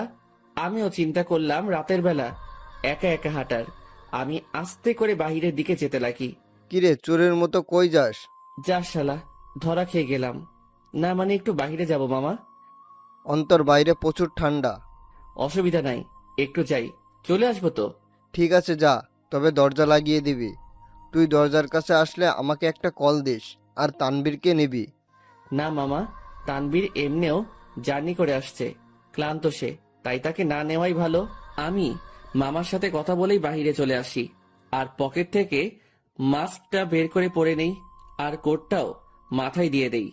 আমি হাঁটতে লাগলাম আর হাঁটতে হাঁটতে একটা দোকানের কাছে চলে গেলাম। আর সেখানে যেতেই মাথায় আসলো সিগারেটের কথা, মুখে মাস্ক আর হুডি, আর সেই অবস্থায় দোকানে চলে গেলাম। আরেক প্যাকেট ডার্বি নিয়ে নেই, সাথে ম্যাচও। সেটা নিয়েই আমিও চলে যাই এক নির্জন জায়গায়, মানে বলতে গেলে পুকুর পাড়। সেখানে পাড়ে বসার জায়গা আছে আর আমিও সেখানে বসে পড়ি আর সিগারেট টানতে লাগি। সিগারেটের ধোঁয়ার আমি আমার কষ্টগুলোকে উড়িয়ে দিচ্ছি। একজনকে মনে প্রাণে খুব ভালোবাসছিলাম, যার প্রতিদান জুতার বাড়ি পাইছি। এক্কেবারে ভালো মতেও শিক্ষা হয়েছে আমার, আর কোনো দিনও ভালোবাসার দিকে যাব না। একাই ঠিক আছি আমি, না কারো টেনশন, না কাউকে হারানোর ভয় আমার। আমি পুকুর পাড়ে বসে বসে 2টা সিগারেট খাইলাম। আসলে পরিবেশটা আমার খুব ভালো লাগতেছে, কারণ চাঁদ রাত, আবার পুকুর পাড়ে, সেখানে পরিবেশটা খুবই দারুণ লাগতেছিল আমার। কিছুক্ষণ সেখানে সময় কাটিয়ে আমি বাড়ি চলে গেলাম। বাড়ির কাছে যেতেই মামাকে কল দিলাম আর মামাও দরজা খুলে দেয় আর আমি আমার রুমে চলে যাই। দেখি তানবীর ঘুম। আমিও আমার মোবাইলটা চার্জ দিয়ে ব্যাগে সিগারেট ও ম্যাচ ঢুকিয়ে রাখি আর গায়ে কম্বল দিয়ে ঘুম। সকালবেলা অন্তর ভাইয়া, এই ভাইয়া উঠো না কেন? সকাল হয়েছে তো ভাইয়া। আমিও উঠে পড়ি আর দেখলাম শান্ত আমাকে ডাকতে লাগলো।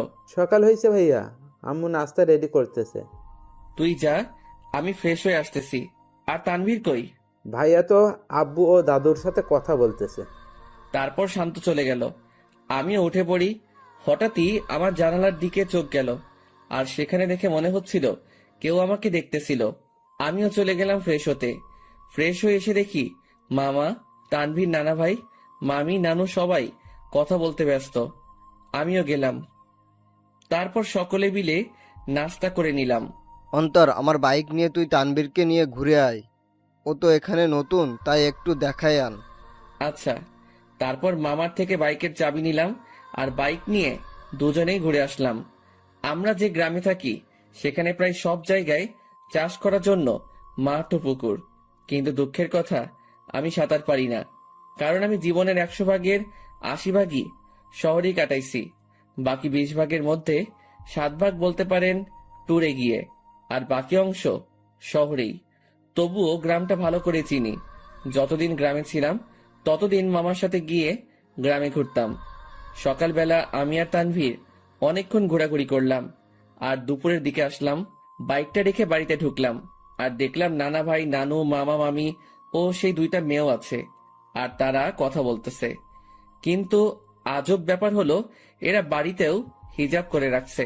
ঘোরা শেষ? মোটামুটি।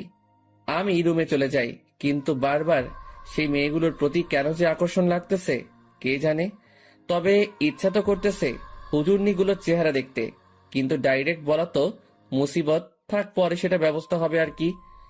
আমি রুমে গিয়ে ব্যাগ থেকে কিছু কাপড় বাহির করলাম আর চিন্তা করলাম গোসল করব, কিন্তু মনে পড়লো এখানে তো পানির হিটার নাই যে ডাইরেক্ট বাথরুমে যাবো, সুইচটা ক্লিক করবো আর গরম পানি পামো। পড়লাম আরেক মুসিবতে। কেমনটা লাগে, ধুর, মামিকে বলবো গরম পানি করে দিতে। আমি যখনই রুম থেকে বের হব তার আগেই মামি উপস্থিত উইথ গরম পানি। এই না হলে আমার মামি, আমার কখন কি লাগে তা তুমিও আম্মুর মতোই জেনে যাও। আমিও তো তোর আরাক আম্মু, এখন যা গোসল করতে, আমি পানি দিয়ে গেলাম।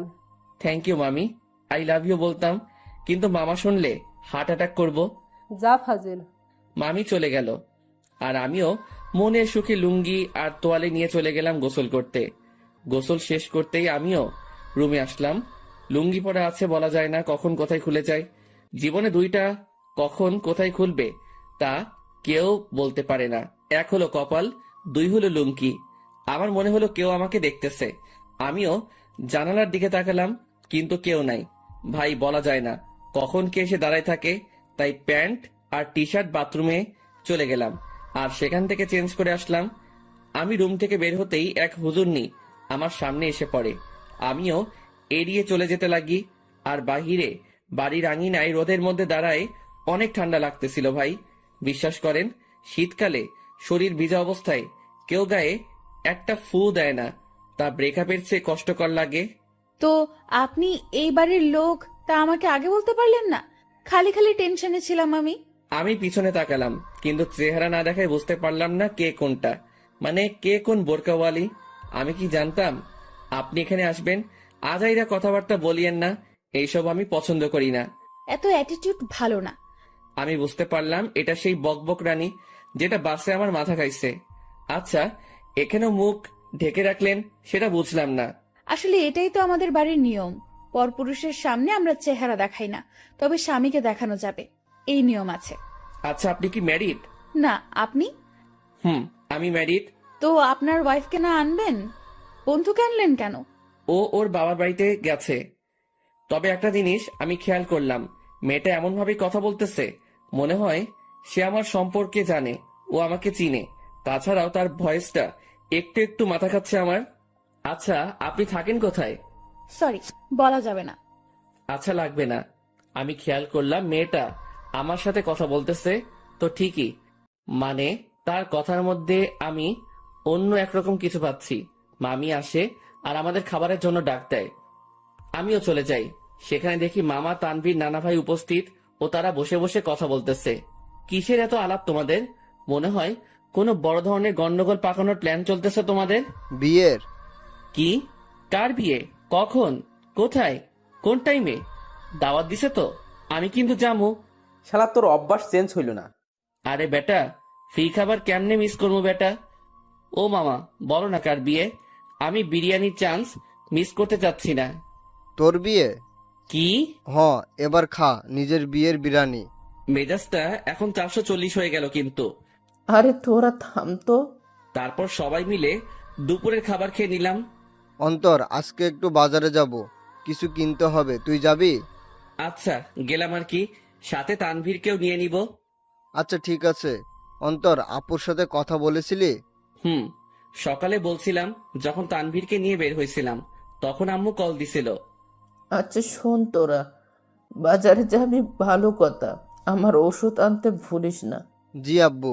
তবে আমি যাব না রে, আমার একটু শরীর খারাপ লাগতেছে। আচ্ছা ঠিক আছে, তুই রেস্ট নে, আমি আর মামা যাব। তো মামা কখন যাবা? এই বিকাল করেই যাব। আচ্ছা। তারপর আমি আমার রুমে চলে গেলাম। সেখানে গিয়ে কিছুক্ষণ রেস্ট করে নিলাম। বিকেলবেলা আমি মামার সাথে বাজারে যাওয়ার জন্য রেডি হচ্ছি। আসলে কোট নিয়ে নিচ্ছি, যাতে যদি আসতে দেরি হলেও ঠান্ডা সহ্য করতে না হয়। মামা বাইক নিয়ে দাঁড়ায় আছে, আমি বাইকে বসলাম। কিরে, বাইক চালাবি? না মামা, তুমি চালাও। তারপর মামা বাইক চালাতে লাগে আর আমিও বাইকে বসে আছি। বাইক চলতেছে আপন গতিতে আর আমি বাইকে চড়তেছি আর গ্রামের প্রকৃতি উপভোগ করতে ব্যস্ত। কিছুক্ষণ পরে আমরা বাজারে চলে আসি। মামা আমাকে নামিয়ে একটা জায়গায় বাইকটা রেখে আসে। আচ্ছা মামা, কি কি নিবা বাজার থেকে? ভাগিনা, অনেকদিন পরে আমাদের বাড়িতে আসছিস, সাথে তোর বন্ধু তানভীরকে নিয়ে আসছিস, তাই আব্বু আম্মু বলেছে তোদের দুজনের জন্য কিছু নিতে। মামা, কিছু লাগবে না আমাদের, তোমার অন্য কাজ থাকলে সেটা করো। আরে আয় তো তুই। মামা আমাকে টেনে নিয়ে যায় আর একটা পাঞ্জাবির দোকানে নিয়ে যায়। সেখানে আমি দাঁড়াই আছি আর মামা দোকানদারের সাথে কথা বলতে ব্যস্ত। অন্তর, এদিকে আয় তো। আমি মামার কাছে গেলাম। দেখ তো পাঞ্জাবিটা পছন্দ হয় কিনা। মামা আমাকে লাল কালারের পাঞ্জাবি দেখালো। মামা, লাল কেন? আমার তো বিয়ে না। বিয়ে হোক আর না হোক, কিন্তু এটা আমার পছন্দ হয়েছে আর আমি চাই বিয়েতে এটা তুই পরবি। তবে ভাগিনা, এটাতে তোরে বেশ মানাবে। আচ্ছা, তোমার পছন্দ হয়েছে তাহলে নাও। তারপর মামা পাঞ্জাবিটা নিয়ে নেয় আর আমাকেও বলে তানভীরের জন্য একটা পাঞ্জাবি দেখতে। আমিও তানভীরের জন্য একটা পাঞ্জাবি দেখি আর মামাও সেটা কিনে নেয়। হয়েছে মামা, এবার খুশি? এমন ভাবে কথাগুলো বললা মনে হয় আমাকে বিয়ে করানোর প্ল্যান করে আছো। সেটাই তো। কি? না মানে সেটাই তো, যাতে তোকে একটা বিয়ে করাই দিতে পারি। ধুর মামা, আপাতত একটু শান্তি দাও আমারে। বিয়ে করলে তো তোমার মতো হাল হবে আমার। আচ্ছা চল। আমি মামার সাথে যেতে লাগি। আমরা বাজারে হাঁটতে লাগলাম আর মামাও টুকিটাকি বাজার নিতে ব্যস্ত। আমিও মামার সাথে ঘুরে ঘুরে দেখতে লাগলাম আর তখনই একটা শাড়ির দোকানে চোখ পড়লো। যেখানে বাহির থেকে একটা শাড়ি দেখা যাচ্ছিল, যার রং ছিল গোলাপি। শাড়িটা দেখে তারিনের কথা মনে পড়ল, আর তারিনের পছন্দের কালারও গোলাপি। যেদিন প্রথম তারিনকে দেখি, সে গোলাপি জামা পরে কলেজে আসছিল, যা দেখে প্রায় কলেজের সকলেই তার দিকে তাকিয়েছিল। আর আমি তো দেখেই লাট্টু হয়ে গেছিলাম। আর সেদিনই তারিনকে আমার ভালো লেগে যায়। এরপর তারিনের পিছেই পড়ে যাই, আর প্রায় একটা সপ্তাহের মতো পিছে পড়েছিলাম। এরপর একদিন তানভীর শালা সাহস জাগিয়ে দেয় আর প্রপোজ করি, আর সেও সাথে সাথে অ্যাকসেপ্ট করে নেয় আর বলে নাকি সেও নাকি আমাকে পছন্দ করত, কিন্তু আমার রাগের জন্য আমার সামনেও আসতেও ভয় পেত। আসলে আমি সব সময় নিজেকে শান্ত রাখার চেষ্টা করি, কিন্তু যখন রেগে যাই তখন শান্ত হতে অনেক সময় লাগে। আর যার উপর রেগে যাই তাকে সহজে ক্ষমা করি না। কিন্তু তারিনের ব্যবহারটা আমার মোটেও ভালো লাগেনি।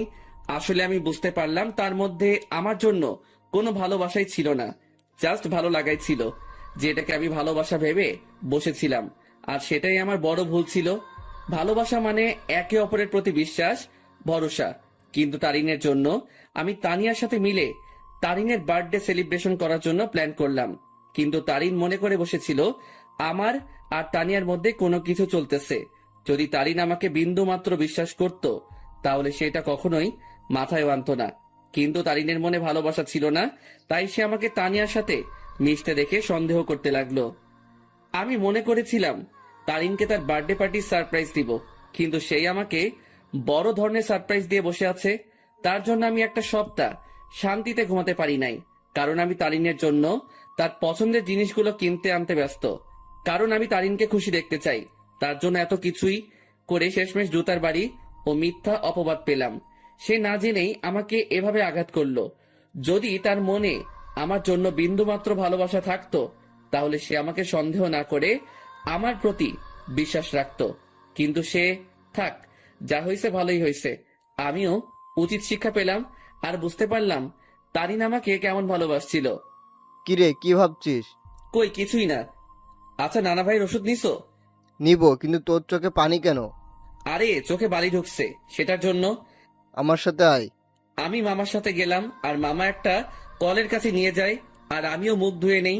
আসলে তারিনের কথা মনে করতে করতে ওই দিনের ঘটনাটাও মনে পড়ে গেল আমার, তাই চোখেও পানি চলে আসে। সেদিন তারিন আমাকে যেভাবে মারলো, আমি বুঝতে পারলাম সে কতটা ঘৃণা করে আমাকে। সে সত্যি না জেনেই আমাকে আঘাত করলো, যা থেকে বোঝা যায় তারিনের ভালোবাসা কত দূর। চল বাড়ি যাব, বাজার শেষ। নানা ভাইয়ের ওষুধ নাও। মামা চলে গেল ওষুধ নিতে, আর আমাকে বাজারের ব্যাগ ও পাঞ্জাবির প্যাকেটগুলো দিয়ে গেল। আমিও সেগুলো নিয়ে বাইকের কাছে চলে গেলাম। আজ তারিনের কথা মনে পড়তে লাগলো, কিন্তু তাকে এখন আমি ঘৃণা করি।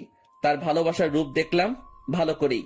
জানি না কোথায় আছে সে, কি করতেছে। দূর, এর কথা কেন ভাবতে লাগলাম? সে যেখানে থাক ভালো থাক, মোট কথা আমার থেকে দূরে থাকলেই ভালো। আমার আশেপাশেও যাতে এই মেয়েটাকে যেন না দেখি আমি। মামা ওষুধ নিয়ে আসে, তারপর মামা বাইক নেয়, আর আমিও বসে পড়ি ব্যাগ নিয়ে। তারপর আমরা বাড়ি ফিরি। আমি ব্যাগগুলো ডাইনিং টেবিলে রেখে আমার রুমে চলে যাই। সেখানে বসে বসে আমিও মোবাইল নিয়ে ব্যস্ত, কিন্তু তানভীর রুমে ছিল না। শালা ঠান্ডার মধ্যে গেল কই? কিছুক্ষণ পরে মামি আসে আর নাস্তার জন্য যেতে বলে। আমিও মোবাইল চার্জে লাগিয়ে নাস্তা করতে চলে যাই। দেখলাম তানভীর উপস্থিত, আর সে মামা ও নানা ভাইয়ের সাথে কথা বলতেছে। কিরে তানভীর, কই ছিলি তুই? আরে এমনি একটু বের হলাম আর কি। তারপর নাস্তা করি আর রুমে চলে যাই। সেখানে তানভীরও আসে। তোর নাম্বার বন্ধ কেন? কি বলিস, নাম্বার বন্ধ? কোনটা? কেন, শেষে 86 ওইটা? ও ওইটা? ওইটা তো নষ্ট হয়ে গেছে। নষ্ট হয়েছে নাকি তুই নষ্ট করছিস? আমি করছি। কেন, তোর কাছে আমার শেষে 68 ওয়ালা নাম্বারটা নাই? আছে তো। সেটাতে কল দিলে পাবি। আচ্ছা, তানিয়ার সাথে কথা হয়েছে তোর? আরে আরেকটু আগেও তো কথা বলে আসলাম তার সাথে। কি? আরে ফোনে কথা বললাম আর কি। তুই কি মনে করছিস তানিয়া এখানে আর আমিও তার সাথে ঘুরে ঘুরে কথা বলতেছি? আমি তো এটা মনে করি নাই। তুই এই কথাটা বললি কেন? আরে শালা, তুই তো এটাও ভাবতে পারিস, তাই আগে বলে দিলাম আর কি। আচ্ছা বাদ দে। আর শোন, তানিয়াকে আমার পক্ষ থেকে সরি বলে দিস ওই দিনের ঘটনার জন্য। আরে বেটা বলতে হবে না, আমি সামলে নিছি ব্যাপারটা। তারপর তানভীরের সাথে রাতে খাবারের আগ পর্যন্ত আড্ডা দেই। তারপর মামা এসে আমাদের খাবারের জন্য ডাকে আর আমরাও খাবার খেয়ে নেই। এরপর রাতে আম্মু আব্বুর সাথে কথা বলে নিলাম আর মোবাইলে সকাল ভোরের জন্য অ্যালার্ম দিলাম, যাতে সকালে উঠে নামাজ পড়ে গ্রামের শীতকালের সকালের দৃশ্য উপভোগ করতে পারি।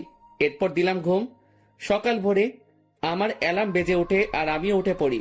আমার অ্যালার্ম শুনে তানভীর কিছুটা নড়ে ওঠে, আমিও অ্যালার্মটা বন্ধ করে দেই আর শালা আবার ঘুম। আমিও ফ্রেশ হয়ে নেই আর বাসার থেকে উজু করে নেই। এরপর দরজা খুলে আমিও চলে গেলাম মসজিদে ফজরের নামাজের জন্য। মসজিদে নামাজ শেষ করে এবার বেরিয়ে পড়লাম ঘোরার জন্য।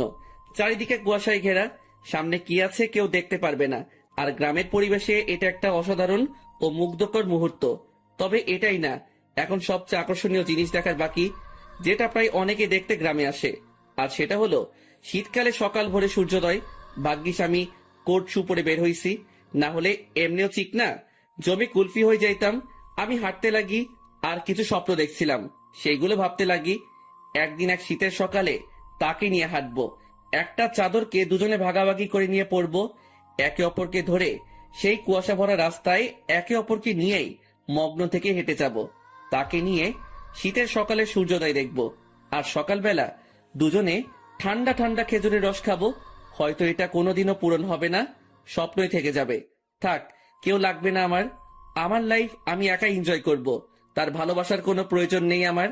তার ভালোবাসার নমুনা দেখলাম ভালো করেই, যার মধ্যে আমার জন্য বিন্দুমাত্র বিশ্বাস নেই, সে কি করে আমাকে ভালোবাসবে?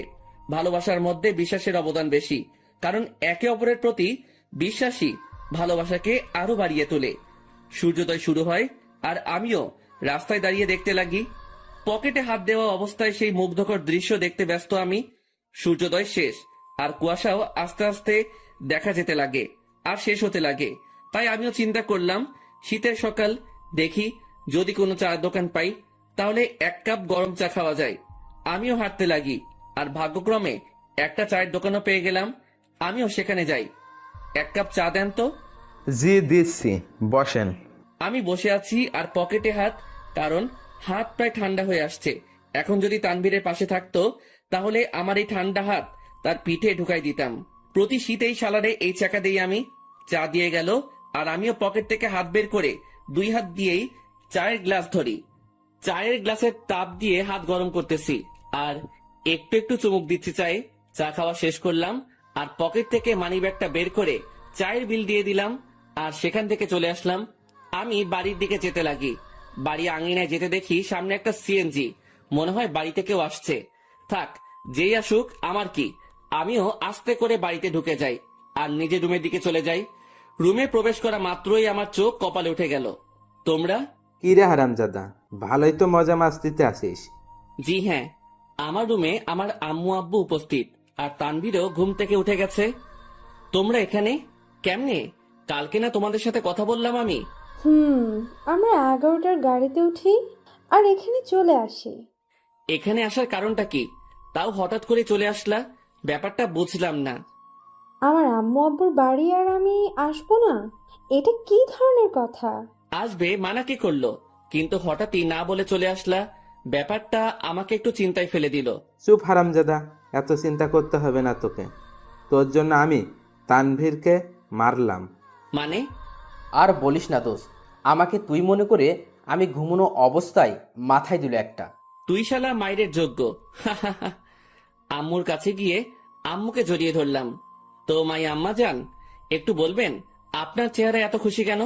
কারণ আমার আব্বু জানটাকে পেয়ে গেলাম যে। কেমন আছিস আব্বু?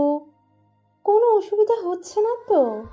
আর বলিও না আম্মু, রাতের বেলা মশারা আমার কিস নিতে নিতে আমার ইজ্জত আস্ত রাখে নাই। এখন বউকে কি বলবো সেটাই সমস্যা। আমার কথা শুনে আম্মু আব্বু হেসে দেয়, কিন্তু তানভীরের মুখে অন্য কিছু দেখতে পাচ্ছি। কিরে তানভীর, তোর কি হয়েছে আবার? কই কিছুই না, আমার ঠান্ডা লাগছে, আমি ঘুমাই। যা ঘুমা তুই।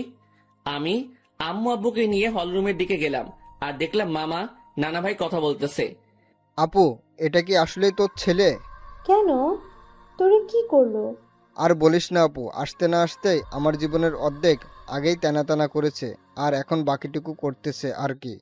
এই মামা, মেজাজ গরম করিও না, না হলে যে একেবারে জায়গা বরাবর বাস দিমো।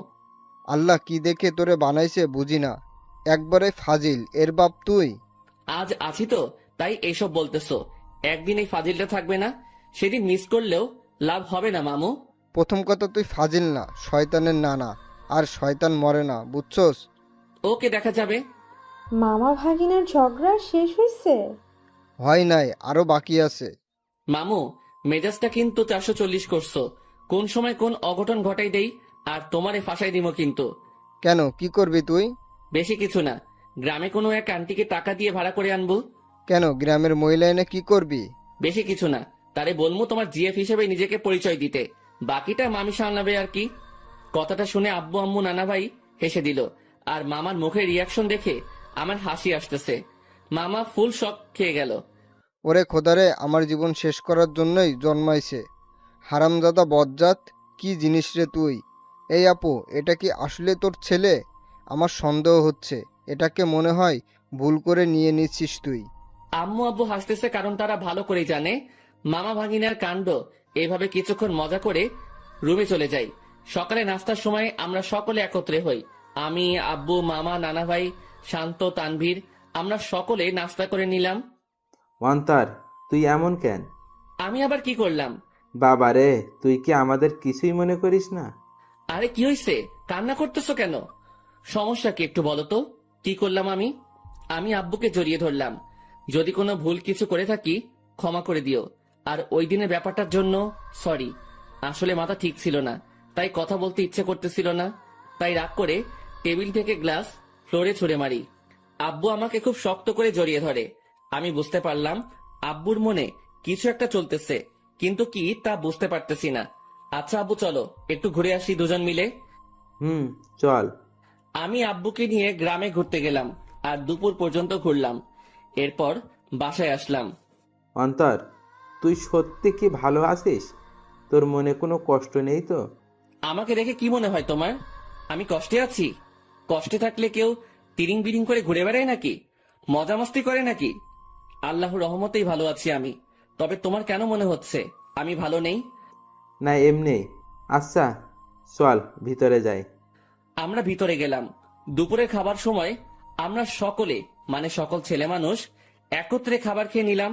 তারপর আর কি, অন্যান্য দিন যা করি সেটাই করে সন্ধ্যা পর্যন্ত পার করলাম। সন্ধ্যায় আমি মোবাইলটা চার্জে লাগিয়ে আসি নাস্তার জন্য। হল রুমে এসে দেখি সকলে কি নিয়ে আলোচনা করতে ব্যস্ত। আমিও গেলাম তাদের কাছে। আচ্ছা, আমি একটা জিনিস বুঝলাম না। আমি আর তানভীর যেদিন আসলাম সেদিন থেকেই তোমরা আমাকে ছাড়া বাকি সবাই আলোচনা সভা তৈরি করে আলোচনা করতে ব্যস্ত। এখন আজকে আব্বু আম্মু আসলো, আজকে আব্বুকে নিয়েও তোমরা শুরু করে দিলে। আসলে কি এমন আলোচনা করতেছো তোমরা? আমার কথাগুলো শুনে সবাই থমকে গেল। মনে হয় আমি তাদের কাছে তাদের জান চাইছি। কিছু না রে, এমনি আড্ডা চলতেছে আর কি। মামা, নানা ভাই তারা এতই ফ্রেন্ডলি যে তাদের সাথে আড্ডা দিতে হেব্বি মজা হয়। তুইও আয়। আমি তাদের কাছে গিয়ে আড্ডা দিতে ব্যস্ত, কিন্তু সকলের চেহারায় অন্য কিছু দেখতে পাচ্ছি আমি। তারা আমার থেকে কথা লুকাচ্ছে তা আমি শিওর, কিন্তু কি সেটা জানি না। তবে আমাকে জানতে হবে। সন্ধ্যায় সকলে নাস্তা করে নিলাম। আমি একটু বাইরে যাব। আচ্ছা যা, কিন্তু 9টার আগে বাসায় আসবি। আচ্ছা। তারপর আমি বাইরে গেলাম। কিছু দূর হাঁটতেই মনে পড়লো মোবাইলের কথা, যেটা আমি চার্জে দিয়ে আসছি। তাই আমিও আবার বাড়ির দিকে গেলাম। দরজা মুখোমুখি দেওয়া, আর আমি হলরুমে যেতেই দেখি সেখানে কেউ নেই। কিরে, আমি আসার আগ পর্যন্ত তো আব্বু, নানা ভাই, মামা, তানভীর এখানেই ছিল, তাহলে কই গেল? আমিও আমার রুমের দিকে যাই, আর চার্জ থেকে মোবাইলটা নিয়ে বেরিয়ে আসতেই নানুর রুম থেকে কথা বলার আওয়াজ পাই। আব্বু, আমি তানভীরের কাছ থেকেই সকল কথা শুনে তাকে তোমাদের কাছে পাঠালাম। শুধু তাই না, তারিনও আমাকে কল দিয়ে সত্যিটা বলে যে সে কি কি করছে অন্তরের সাথে। প্রথম আমারও রাগ উঠছিল, তারপর তারিন কান্নাকাটি করতে লাগে আর সে তার ভুল বুঝতে পারে। তোমাদেরও সবটুকু বললাম, অন্তরকে বুঝতে দিই নাই। আমরা তার কষ্ট সম্পর্কে অনেক আগেই জেনে গেছি। রেহেনা, মা শোন, আমাদের বুদ্ধিমতো অন্তরকে এখানে আনলাম আর আটকে রাখলাম। তাকে বুঝতেও দিই নাই যে আমরা এখানে তার বিয়ের ব্যবস্থা করছি। আমি কথাগুলো শুনে নিস্তব্ধ হয়ে গেলাম। খুব বড় ধরনের শখ খেলাম আমি। তার মানে আমাকে এই কারণে আম্মু নানার বাড়িতে পাঠাইছে। আমি কি বলবো বা করবো কিছুই বুঝতে পারলাম না। আমি মোবাইল নিয়ে আস্তে করে বাহিরে যাই, আর নানুর রুমের জানালা খোলা, সেটা দিয়ে আমি কোনো মতে নিজেকে আড়াল করে বাইরে থেকে তাদের দেখতে ও কথাগুলো শুনতে লাগি। এখানে আম্মু তারিনের কথা বলল, কিন্তু এখানে তারিন কোথা থেকে আসবে? আর তখনই দুইটা মেয়েকে দেখলাম। মেয়েগুলো আর কেউ না, সেই মেয়ে যেগুলো আমাদের সাথে আমাদের বাড়িতে আসছে। তাদের চেহারায় এখনো পর্দা করা, তবে তারা তাদের পর্দা খুলতে লাগে। তাদের পর্দা খোলা শেষ, কিন্তু আমি তাদের পিছনের অংশটুকুই দেখতে লাগলাম। এরপর তারা দুজনেই ঘুরতেই সেই লেভেলে শক খেয়ে গেলাম আমি, কারণ আমি তাদের চেহারা দেখলাম। যে মেয়েটা আমার মাথা খাইছে সেটা আর কেউ না, তারিন। আর তার পাশের মেয়েটা হচ্ছে তানিয়া। কি ধোকা দিল রে দুইটাই! ভাইরে ভাই, কি জিনিস এরা! আমার আগেই সন্দেহ হয়েছিল এই দুইটার উপর, তবে চেহারা দেখার ইচ্ছা ছিল, কিন্তু দেখতে পারি নাই। আন্টি দেখুন, আপনার কথা মতো আমিও এই দুজনকেই নিয়ে আসি আমাদের সাথে, আর অন্তরকে বুঝতেও দিই নাই এই দুই বোরকাওয়ালি আর কেউ না, তানিয়া ও তারিন। কিন্তু আন্টি, আপনি হয়তো এই মেয়েটাকে মাফ করতে পারেন, কিন্তু আমি কোনোদিনও মাফ করব না। এই মেয়েটা আমার বন্ধুটার মনে গুরুতরভাবে আঘাত করেছে, আর আমি চাই না এই মেয়েটা অন্তরের জীবনে আর আসুক। কিন্তু আপনার কথা রাখার জন্য আমি একে আমাদের সাথে নিয়ে আসি। শালা তানভীরও আমার সাথে 2 নাম্বারই করলো। সে আমাকে গোপনে হলেও তো আমাকে বলতে পারতো, কিন্তু শালাও বেইমানি করলো। তানভীর প্লিজ, আল্লাহর দোহাই লাগে, আমাকে মাফ করে দাও। আমি সত্যিই অজান্তে এমনটা করছি। আমি অন্তরকে হারাইতে চাই না। প্লিজ আমার অন্তরকে ফিরিয়ে দাও। কথা দিচ্ছি আর এমন হবে না, কোনোদিনও না। এই, তুমি এভাবে কথা বলতেছো কেন? তারিন তো তার ভুল বুঝতে পারছে, তাহলে কেন ওকে কথা শোনাচ্ছ তুমি? তুমি কি ভুলে গেছো এই মেয়েটা কি অপবাদ দিয়েছিল তোমাকে ও অন্তরকে? আর ভুলে গেলেও কিভাবে অন্তরকে জুতার বাড়ি দিচ্ছে? এই মেয়ে ক্ষমার যোগ্য না। তানভীর, বাবা শোন, আমি জানি আমার ছেলেটার সাথে কি করলো তারিন, কিন্তু সে তো তার ভুল বুঝতে পারলো। আর আমি আমার ছেলেকে চিনি ভালো করে, সে নিশ্চয়ই তারিনকে ক্ষমা করে দিবে। কিন্তু আন্টি, আমার মনে হয় না অন্তর এই মেয়েটাকে ক্ষমা করবে। আমি অন্তরকে ভালো করে চিনি, কারণ অন্তরের সাথে কেউ শত্রুতামি করলেও অন্তর ক্ষমা করে দিতে পারে, কিন্তু এই মেয়েটা অন্তরের মন ভাঙছে। তাই তো বাবা, আমরা অন্তর ও তারিনের বিয়ের ব্যবস্থা করেছি, যাতে বিয়ের পর অন্তর তারিনকে বুঝতে পারে আর ক্ষমাও করে দেয়। আর এই জন্যই আগামীকালেই অন্তর ও তারিনের বিয়ে দিব আমরা সকলে মিলে। তানভীর, আমি অন্তরকে না পেয়ে মরেই যাব। দেখো তানভীর, আমি জানি আমি অনেক বড় ভুল করছি, কিন্তু বিশ্বাস করো অন্তরকে আমি নিজের থেকেও বেশি ভালোবাসি। তানভীর, আমি তোমার পায়ে পড়ি, একমাত্র তুই পারিস অন্তরকে আমার করে দিতে। এই মেয়ে দূরে থাক আমার থেকে। আর আন্টি, আঙ্কেল যেহেতু আপনার অন্তরকে না জানিয়ে অন্তরের বিয়ের ব্যবস্থা করছেন, যদি অন্তর জানতে পারে যে আপনাদের প্ল্যানে আমি জড়িত, তাহলে অন্তর আমাকে কখনোই ক্ষমা করবে না। তাই আপনারাও কেউ বলিয়েন না যে আমি আপনাদের সাথে ছিলাম। কিন্তু তানভীর, আমি তো সত্যিটা জেনেই গেছি। আর কথা রইল বিয়ের, সেটা তখনই হবে যখন আমি এখানে থাকবো। তার আগেই আমি এখান থেকে কেটে পড়বো। ঠিক আছে বাবা, আমরা এটা বলবো না যে তুমি সব জানতে। আমরা ব্যাপারটা লুকাবো অন্তর থেকে। এবার আমার সামনে সকল সত্য চলে আসলো। বাহ, ভালোই তো প্ল্যান করছে। আর কি বললো তারিন? সে আমাকে ভালোবাসে, তাই না?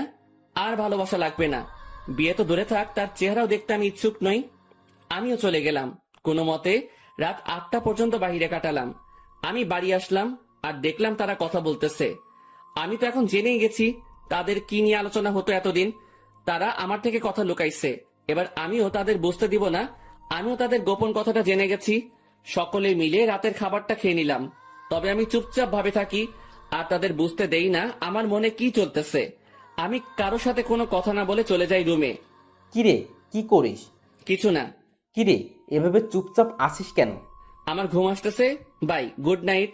আমি কম্বলটা গায়ের উপর দিয়ে শুয়ে পড়ি। রাত প্রায় 12টা বাজে। তানভীর ঘুমায়, কিন্তু আমি ঘুমাইনি, কারণ আমি চলে যাব এখান থেকে, কাউকে বলেও যাব না। আমিও উঠে আমার ব্যাগ গুছিয়ে নিয়ে রেডি হয়ে আস্তে করে ব্যাগ নিয়ে রুম থেকে বেরিয়ে পড়ি আর আস্তে করে দরজা খুলে বাসার বাইরে চলে যাই। আমাদের বাড়ি থেকে বাস স্টেশন প্রায় হেঁটে গেলে 15 মিনিটের রাস্তা, আর আমিও ব্যাগ নিয়ে হাঁটতে লাগি। বাস স্টেশন প্রায় হেঁটে গেলে 15 মিনিটের রাস্তা, আর আমিও ব্যাগ নিয়ে হাঁটতে লাগি। আমি কোনো মতে বাস স্টেশনে পৌঁছে যাই। সেখানে গিয়ে মামা তানভীরকে SMS করে দেই যে আমি চলে যাচ্ছি, আমার জন্য চিন্তা না করতে। ব্যাস, মেসেজ দিয়ে মোবাইলটা অফ করে দেই আর বাস স্টেশনে বসে আছি। আজ আমি আমার আপন মানুষগুলো থেকে দূরে চলে যাব, তবে জানি না কোথায় যাব আমি। তবে আপাতত আমি আমার এলাকার দিকেই যাব, এরপর না হয় অন্য কোনো কিছু ভাববো আমি। ভাগ্যক্রমে একটা বাস আসে আর আমি উঠে পড়ি। আমি বাসের মধ্যে ড্রাইভারের পিছনের সিটে বসি। সেখানে টিকিট বাকি ছিল, তাই আমিও নিয়ে নেই। মোট কথা তাদের থেকে দূরে চলে যেতে চাই আমি। আর তারিন, যে কিনা আমাকে অনেক কষ্ট দিল, সে আমার আম্মু আব্বুকে ভালোই পটাতে পারলেও সে কোনো দিনও আমাকে পাবে না, কারণ সে আমার মনে গুরুতরভাবে আঘাত করলো, যা সহজেই মিটবে না। আমি অনেক কষ্ট ভোগ করছি, আর এত সহজে তারিন আমাকে পেয়ে যাবে তা কোনো দিনও না। এবার সেও বুঝুক, যখন ভালোবাসার মানুষ দূরে থাকে ও ঘৃণা করে তখন কেমন লাগে। আমি অনেক কষ্ট অনুভব করলাম, এবার তার পালা কষ্ট অনুভব করার। আমি কোনো দিনও তারিনকে বোরকা পরা অবস্থায় দেখি নাই, আর আমাদের সাথে যখন বাসে ওঠে তখন সে বোরকাটা পরে, মানে শুধু চোখগুলো দেখা যাবে, বাকি শরীরের অংশ দেখা যাবে না। ওই বোরকাটা পরে, আর এই বোরকাটা পরায় আমি তারিনকে চিনতে পারি নাই। তবে শুধু তারিন না, তানিয়াও তারিনের মতোই বোরকা পরে, তবে বোরকার রংটা ভিন্ন। তারিন পরছিল কালো আর তানিয়া পরছিল একটু নেভি ব্লু বোরকা। মেয়েটা ভালোই বুদ্ধি খাটাইছে, মানতেই হবে। সে আমার সামনে না এসে আম্মু আব্বুকে ভালোভাবেই পটাইছে ও তাদেরকে ভালোভাবেই আয়ত্ত করলো, কিন্তু কোনো লাভ হয়নি। কি করে ভাবলো এত সহজে আমাকে পেয়ে যাবে? আমাকে যতটুকু কষ্ট দিল তাকেও সেটা অনুভব করতে হবে, এরপর না হয় দেখা যাবে। প্রায় 2 ঘন্টা বাস চলতেছে, কিন্তু চোখে কোনো ঘুম নেই আমার। থাকবেই বা কি করে? যে দেখলাম ও শুনলাম আমি যদি আজ সেখান থেকে না চলে আসতাম, তাহলে তারা আমাকে জোর করে হলেও তারিনের সাথে বিয়ে দিত। কিন্তু আমি কোনো দিনও এই মেয়েকে এত সহজে মেনে নিব না। একবার এই মেয়েটা আমাকে সন্দেহ করে ও অবিশ্বাস করে, আমাকে অনেক অপমান করলো আর জুতার বাড়িও দিল। আর আজ যদি মেয়েটাকে আমি বিয়ে করি, তাহলে আমার অপমানের কি হবে? আমার মনে যে আঘাত করলো তার কি হবে? আর তাছাড়াও এরপর সে যদি অন্য কোনো কাহিনী করে বসে বা আমার পরিবার থেকে আমাকে আলাদা করতে চায়, তাহলে না, এই মেয়ে ভালোবাসার যোগ্য নয়। ওর মনে কোনো ভালোবাসা নেই, আছে শুধু ভালো লাগা। আর ভালোবাসার কি বা বুঝে এই মেয়ে? হ্যাঁ, ভালোবাসার কোনো কিছু জানে সে? ভালোবাসা কি সেটা জানে নাকি? যদি সে সত্যিকারই আমাকে ভালোবাসতো তাহলে আমার উপর ভরসা রাখতো, কিন্তু সে। বাসের ব্রেক কাজ করতেছে না। কথাটা শুনে সেখানে থাকা যাত্রীরা ও আমি শক খেয়ে গেলাম। কি বলতেছেন আপনি এসব? বাসের ব্রেক কাজ করতেছে না, হঠাৎ করেই ব্রেক কাজ করা বন্ধ করে দিয়েছে। ড্রাইভারের কথা শুনে যাত্রীরা আতঙ্কে ও ছোটাছুটি চিৎকার চেঁচামেচি শুরু করে দেয়। আরে আপনারা শান্ত হন সবাই, প্লিজ এভাবে উত্তেজিত হবেন না। আর তখনই সামনে থেকে একটা ট্রাক আসে আর বাসের সাথে ট্রাকের ধাক্কা লাগে। এক মুহূর্তেই সকল কিছু পরিবর্তন হয়ে গেল। আমার চোখ ঝাপসা হয়ে আসছে, তবুও চোখে একবার আশেপাশে দেখে নেই। মৃত্যু আমার চলে আসছে, আর আমার জীবনের সমাপ্তি হয়তো এইভাবেই হওয়ার ছিল। আর কিছুক্ষণের মধ্যে অন্তর সেখানে মারা যায়। বাসে প্রায় 40 জনের মতো ছিল, যার মধ্যে অনেকেই গুরুতর আহত হয়। আর সামনে থাকা ড্রাইভারও শেষ। বাসটি সামনে স্টেশন থেকে যাত্রী নেওয়ার কথা ছিল, হয়তো আর যাত্রী নেওয়া হলো না। কিছুক্ষণ পরেই সেখানে উদ্ধারকর্মী ও অ্যাম্বুলেন্স আসে ও তাদের কাজ করতে ব্যস্ত। সকালবেলা তানভীরের মোবাইল বেজে ওঠে। হ্যালো। অপর পাশ থেকে কথা শুনেই তানভীরের মোবাইল হাত থেকে পড়ে যায়। তানভীর পাগলের মতো ব্যবহার করতে শুরু করে, আর তানভীর অন্তরের মামাকে নিয়ে সেও সকাল সকাল বেরিয়ে পড়ে। তানভীর ও অন্তরের মামা জায়গা মতো চলে যায়। তাকে একজন পুলিশ ফোন দেয় আর ঠিকানাটাও দেয়, আর বলে সেখানে চলে আসতে, আর তানভীরও সেখানে চলে যায়। তানভীর, কি হয়েছে? তুই এখানে আনলি কেন? তানভীর চুপ হয়ে আছে। জি, আপনার নাম কি তানভীর? জি। আসুন আমার সাথে। আসলে ডেড বডির পকেট থেকে আমরা একটা মোবাইল পাই, আর সেটা অন করেই সেখানে আপনার নাম্বার দেখতে পাই, যেখানে লেখা ছিল তানভীর বেস্ট। তাই আপনাকে কল দিলাম। কার ডেড বডির কথা হচ্ছে অফিসার? আসুন আমার সাথে। পুলিশ তানভীর ও অন্তরের মামাকে একটা রুমে নিয়ে যায়, যেটাতে ডেড বডি শোয়ানো। সেখানে সাদা চাদর মোড়ানো একটি লাশের কাছে নিয়ে যায়। তানভীর, কি হয়েছে রে? কার কি হয়েছে? কিন্তু তানভীর নিস্তব্ধ। পুলিশ অফিসার সাথে সাথে সেই লাশের মুখ থেকে সাদা চাদরটা সরায়। সাথে সাথে অন্তরের মামা লাশ দেখে থমকে যায়, কারণ এটা তার ভাগ্নে অন্তরের ডেড বডি। এই তানবীর, এটা কে? দেখতে তো পুরাই আমাদের অন্তরের মতো লাগতেছে। তানভীরের সাথে সাথে সেই বডিটা ধরে চিৎকার করে কান্না করতে লাগে, কারণ আজ তার বন্ধু তার থেকে বহু দূরে চলে গেছে, যেখান থেকে আর কোনোদিনও ফিরবে না। এই অন্তর, এভাবে শুয়ে আছিস কেন? এই এই অন্তর, দেখ ভাই, এভাবে শুয়ে থাকিস না, কথা বল ভাই। এই তুই না আমাকে ভাই ডাকছিস, আর তুই না বলতি তুই আমার কথা শুনবি, তাহলে শালা এভাবে শুয়ে আছিস কেন? এই অন্তর। এই তুই কাকে অন্তর বলতেছিস তানবীর? আমাদের অন্তর তো বাসায়। আর তখনই অন্তরের মামার মোবাইলে কল আসে, আর দেখে তার বোন কল দিছে। কি রে ভাই, কই গেছিলি? আর তানভীর, অন্তর কই? অন্তরের মামা এই কথাটা শুনে থমকে যায়, কারণ বলল অন্তর ওর বাড়িতে নেই। সাথে সাথে কল কেটে দেয় আর স্ক্রিনের দিকে তাকায়। সেখানে অন্তরের একটা মেসেজ দেখে। সেও সেটা দেখতে লাগে। সেখানে লেখা ছিল, মামা, আমি তোমাদের মনের গোপনের তথ্যটা জেনে গেছি, কিন্তু তোমরা আমার মনের অবস্থা জানো না। আপাতত আমি এই সব থেকে নিজেকে বিরত রাখতে চাই, কিন্তু বাড়িতে থাকলে আমি শিওর তোমার আমাকে বিয়ে দিয়েই ছাড়বা, তাই বাধ্য হয়ে আমাকে চলে যাইতেই হইতেছে। ভালো থাকিও আব্বু আম্মু, নানা ভাই, নানু, তানভীর, শান্তা, মামি, আর তোমাদের বাসার সেই গেস্টগুলোর খেয়াল রাখিও, আর সাথে নিজেরও খেয়াল রাখিও, আর আমার জন্য দোয়া করিও।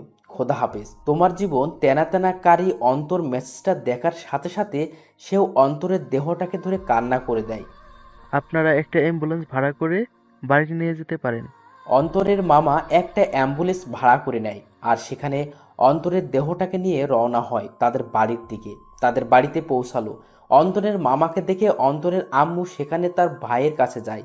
কি রে ভাই, কই গেছিলি? আর তানভীর, অন্তর কই? কিন্তু তার ভাই চুপ হয়ে আছে। কি রে ভাই, কথা বলিস না কেন? আর আজকে তারিনের পরিবার আসতেছে, তাদের থাকার ব্যবস্থা কর। কি রে, কথা বলিস না কেন তুই? তখনই খেয়াল করে একটা অ্যাম্বুলেন্স তাদের বাড়ির দিকে আসতেছে। কি রে ভাই, বাড়িতে অ্যাম্বুলেন্স?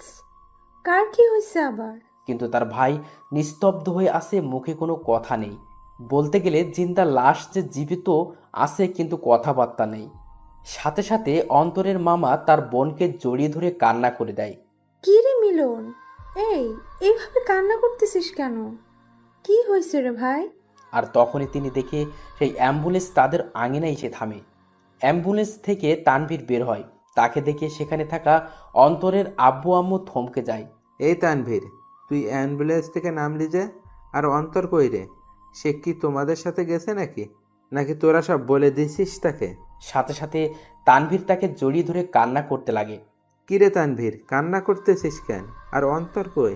তানভীর, কি রে বাবা, তুই আর মিলন মিলে এভাবে কান্না করতেছিস কেন? সেখানে থাকা একটা লোক মুখের থেকে চাদরটা সরায়। লাশের চেহারা দেখেই আঙিনায় উপস্থিত অন্তরের আম্মু, আব্বু, নানা ভাই, মামি সকলেই বড় ধরনের ঝটকা খেয়ে গেল। সাথে সাথে অন্তরের আব্বু আম্মু, নানা ভাই সেই লাশের কাছে গেল, আর তারা দেখলো তাদেরই অন্তরের সেই সাদা চাদর গায়ে মরিয়ে চোখ বন্ধ করে আছে। এ এই এই আব্বু, কি রে, তুই এভাবে শুয়ে আছিস কেন? এই, কি রে, কি হয়েছে তোর? কথা বলিস না কেন?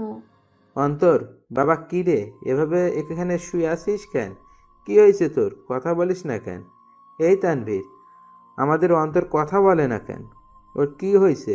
নাকি তোরা সব সত্যি বলে দিছিস বলে রাগ করে আছে আমাদের উপর? কি রে তানভীর, মিলন, কথা বলিস না কেন? অন্তর এইভাবে শুয়ে আছে কেন? কিন্তু তানভীর আর তাদের মিলন মামা কান্না করেই যাচ্ছে। কাল রাতে বাস অ্যাক্সিডেন্টে উনি মারা যান। কি যাতা বলতেছেন এগুলো? আমার ছেলে বাড়ি ছিল, ও কি করে? নাকি ফাইজলামি করতেছে এই বেয়াদবটা? এই, আমার রাগ উঠে গেছে কিন্তু। এইসব নিয়ে কি ফাইজলামি করিস অন্তর? এইসব কোনো মজা করার ব্যাপার? এই, উঠ বলতেছি, না হলে কিন্তু একটা মারও মাটিতে পড়বে না। তারা অন্তরকে অনেকবার জাগানোর চেষ্টা করলো, কিন্তু অন্তর তো আর জাগবে না। সে চির নিদ্রায় চলে গেল, যেখান থেকে আর ফিরবে না কোনো দিনও। এ আব্বু, কথা বলিস না কেন তুই? একটিবার কথা বল বাবা। কি রে আব্বু, কথা বল না। সাথে সাথে অন্তরের বাবা মা দুজনেই অন্তরের দেহটাকে জড়িয়ে ধরে কান্না করে দিল। তারিন আর তানিয়া বাড়ি থেকে বের হয়ে দেখে বাড়ির আঙিনায় অনেক মানুষ। কিরে, এখানে এত মানুষ? বিয়ে তো ঘরোয়া পরিবেশে হবে বললো, তাহলে এত মানুষ আর কান্নাকাটির আওয়াজ পাচ্ছি কেন? চল তো দেখি কি হয়েছে। তারপর তানিয়া ও তারিন সেখানে গেল। কিরে, আন্টি এভাবে কান্না করতেছে কেন? কি হয়েছে? আঙ্কেলও কান্না করতেছে। কি হয়েছে রে? তারিন অন্তরের আম্মুর কাছে যায়। সেখানে গিয়ে যখনই অন্তরের আম্মুর কাঁধে হাত দিবে তখন সে সেখানেই নিস্তব্ধ হয়ে যায়। তার মুখ দিয়ে আর কোনো কথা বেরোচ্ছে না। সেও সাথে সাথে সেখানে বসে পড়ে। আন্টি, অন্তর এভাবে শুয়ে আছে কেন? কি হয়েছে ওর? কিন্তু তারা সকলেই কান্না করেই যাচ্ছে। কি হলো আন্টি? অন্তর এভাবে শুয়ে আছে কেন? হাই অন্তর, তুমি এভাবে শুয়ে আছো কেন? কি হয়েছে তোমার? এইভাবে সাদা চাদর গায়ে কেন তোমার? হাই অন্তর, কথা বলো না কেন? আঙ্কেল আন্টি, অন্তর এভাবে শুয়ে আছে কেন? কি হয়েছে? কথা বলতেছেন না কেন আপনারা? কিন্তু কারো কোনো মুখে কথা নেই, শুধু কান্না আর কান্না। হাই কলিজা, এইভাবে শুয়ে আছো কেন? আমি জানি তুমি আমার উপর অনেক রাগ করে অভিমান করে বসে আছো, কিন্তু বিশ্বাস করো, আমি সত্যি তোমাকে ভালোবাসি। হ্যাঁ, আমি অন্যায় করেছি তোমার সাথে, আর বিশ্বাস রাখি তোমার সাথে, কিন্তু আমি আমার ভুল বুঝতে পারছি। তাই একটি বার আমাকে সুযোগ দাও, আর কোনোদিন এমনটি করবো না। সত্যি বলতেছি তোমাকে। কি হলো, কথা বলো না কেন তুমি? হাই কলিজা, একটিবার কথা বলো না, আমি তোমার পায়ে ধরতেছি। এই আর একটিবার সুযোগ দাও আমাকে, দোয়াই লাগে তোমার। এইভাবে চুপ থেকো না প্লিজ। দেখো, আমার কিন্তু ভয় লাগতেছে। আর তুমি এইভাবে চুপচাপ শুয়ে আছো কেন? কথা বলো না। দেখো, এভাবে চুপচাপ থেকো না। আমার আর এমন ভুল আমি করবো না। সবসময় তোমার প্রতি বিশ্বাস রাখবো। হাই কলিজা, কথা বলো না কেন? কি হয়েছে তোমার? তারিন অন্তরের হাত ধরে উঠালো আর সাথে সাথে পড়ে যায়। আর তখনই তানিয়া এসে তারিনকে ধরে আর নিয়ে যেতে লাগে। আই তানিয়া, ছাড় আমাকে। আমার কলিজা কথা বলে না কেন? কি হয়েছে ওর? আমাকে ছাড় বলতেছি। তারিন, অন্তর আর কথা বলবে না রে। সে আর কোনো দিনও আমাদের সাথে কথা বলবে না, হাসি ঠাট্টাও করবে না। সে আমাদের একা করে দিল রে। রাগ তো আমার সাথে করলো, তাহলে তোরা একা কি করে হবি? আর দেখি, ছাড় আমাকে, আমি ওর কাছে যাব। ওইখানে শুয়ে আছে আমার উপর রাগ করে, আর আমার সাথে কথাও বলে নাই রাগ করে। দেখি, ছাড় আমাকে, আমি ওকে মানিয়ে নিব। দেখবি, ও ও আমার সাথে কথা বলবে। ছাড় বলতেছি আমাকে। তারিন সেখানেই পাগলামো শুরু করে দেয়। সে কোনো মতেই বিশ্বাস করতে পারছে না তার অন্তর শুধু তাকেই না, সকলকে ছেড়ে চলে গেল ওপারে, যেখান থেকে আর কোনোদিনও ফিরবে না। তারিন পাগলামো করতে করতে জ্ঞান হারিয়ে ফেলে আর তাকে ঘরের ভিতরে নিয়ে যাওয়া হয়। দুপুরবেলা জানাজা পড়িয়ে অন্তরকে নিয়ে যেতে লাগে তার চিরস্থায়ী স্থানে। আজ এক আব্বুর কাঁধে তার ছেলের লাশ, এক বন্ধুর কাছে তার ভাইস্বরূপ বন্ধুটির লাশ হয়ে শুয়ে আছে, আর এক হতভাগা মামা যার সাথে হাসি মজা করে বেড়ানো ভাগ্নেটার লাশের খাট বহি করে নিয়ে যাচ্ছে তার চিরস্থায়ী স্থানে। অন্তরকে কবরে শোয়ানো হয়, তাকে মাটি দেওয়া হয়। আজ সেই কবরে দাফন হয়ে গেল কারো ছেলে, কারো ভাগ্নে, কারো প্রিয় বন্ধু আর কারো ভালোবাসা। সকলকেই সেখানে অন্তরের জন্য দোয়া করে চলে যায়। তবে সেখানে বসে বসে তিনজন হতভাগা মানুষই কান্নায় ভেঙে পড়ে বসে আছে। আজ অন্তরের মামা ভাবতে লাগে সেই দিনগুলো যখনই অন্তর তাকে জ্বালিয়ে বেড়াতো, কিন্তু আজ থেকে সেই মামাকে আর কেউ জ্বালাবে না। আজ এক বন্ধু তার সুখ দুঃখ ভাগ করা বন্ধুকে হারিয়ে ফেললো। আজ একজন বাবা তার শাসন করা ছেলেটাকে হারিয়ে বসে আছে। সব সময় অন্তরকে বকা দিয়ে বেড়াতো, কিন্তু আজ থেকে সেই বকাগুলো আর কাউকে দিতে পারবে না। অন্যদিকে তারিনের জ্ঞান ফিরে সে দেখে অন্তরের আম্মু কান্না করতেছে, আর তানিয়া তাকে সামলাতে সামলাতে কান্না করতে লাগলো। এই, তোমরা সকলে কান্না করতেছো কেন? আজকে না আমার আর অন্তরের বিয়ে, আর বিয়েতে তো মেয়েরা কান্না করে। তাহলে তোমরা ছেলের মা, ছেলের বান্ধবী হয়ে কান্না করতেছো কেন? আরে যাও, তাড়াতাড়ি আমাকে রেডি হতে হবে। এই তানিয়া, তাড়াতাড়ি আমাকে রেডি করে দে, কাজী সাহেব চলে আসবে যে কোনো সময়। আর অন্তর রেডি হইছে, দেখ না। আর শোন, তানভীরকে বল না অন্তরকে রেডি হওয়া অবস্থায় একটু ছবি দিতে, আমি একটু দেখবো আমার কলেজাটাকে। তানভীরকে বল না অন্তরের ছবি দিতে, আমাকে রেডি করে দে। আমি শাড়ির আঁচল সামলাতে পারি না, কিন্তু ও বলছিল শাড়িতে নাকি আমাকে দারুণ মানাবে, আমি ওর জন্য শাড়ি পরবো। তারিন, কি হয়েছে? আর আন্টি, সরি আম্মু, একটু রেডি করে দাও না, কাজী সাহেব চলে আসবে তো, আমাকে আবার অন্তরকে মানাতে হবে। তারিন সেখানে পাগলের মতো ব্যবহার করতে লাগলো। তারিনকে অনেকবার বোঝানোর চেষ্টা করা হলো অন্তর অনেক দূরে চলে গেছে, কিন্তু সে তা কোনো মতেই মানছে না। তারা বুঝতে পারলো অন্তরের অকাল মৃত্যু তারুণের মাথার এফেক্ট করেছে, তাইও সে পাগলের মতো আচরণ করতে লাগলো। তারিনের পরিবারও আসে, সবাই মিলে তারিনকে সামলানোর চেষ্টা করে, কিন্তু তারিনের মুখে একটা শব্দ, অন্তর। কিন্তু সে আর কোনোদিনও ফিরবে না। এভাবেই সমাপ্তি ঘটল এক অসমাপ্ত ভালোবাসার। একটি সন্ধ্যের জন্য একটি ভালোবাসা অপূর্ণ রয়ে গেল, শুধু থেকে গেল ভালোবাসার কিছু স্মৃতি ও অনুভূতি। ভালোবাসার মধ্যে সবচেয়ে গুরুত্বপূর্ণ হলো বিশ্বাস। একে অপরের প্রতি বিশ্বাস যত মজবুত থাকবে, ভালোবাসাও তত শক্ত হবে। সন্ধ্যের জন্য একটি ভালোবাসা সম্পূর্ণ শেষ হয়ে যায়, তবে বর্তমানে ভালোবাসার মানুষগুলোও অনেক আজব, কারণ আমরা ভুল মানুষের উপর বিশ্বাস করে ফেলি আর সঠিক মানুষকে সন্দেহ করে বসি। তাই ভালো যেহেতু বাসবেন, তার আগেই সেই ব্যক্তিটার সম্পর্কে একটু ধারণা নিয়েই তবেই ভালোবাসিয়েন। আর ভালোবাসার প্রতি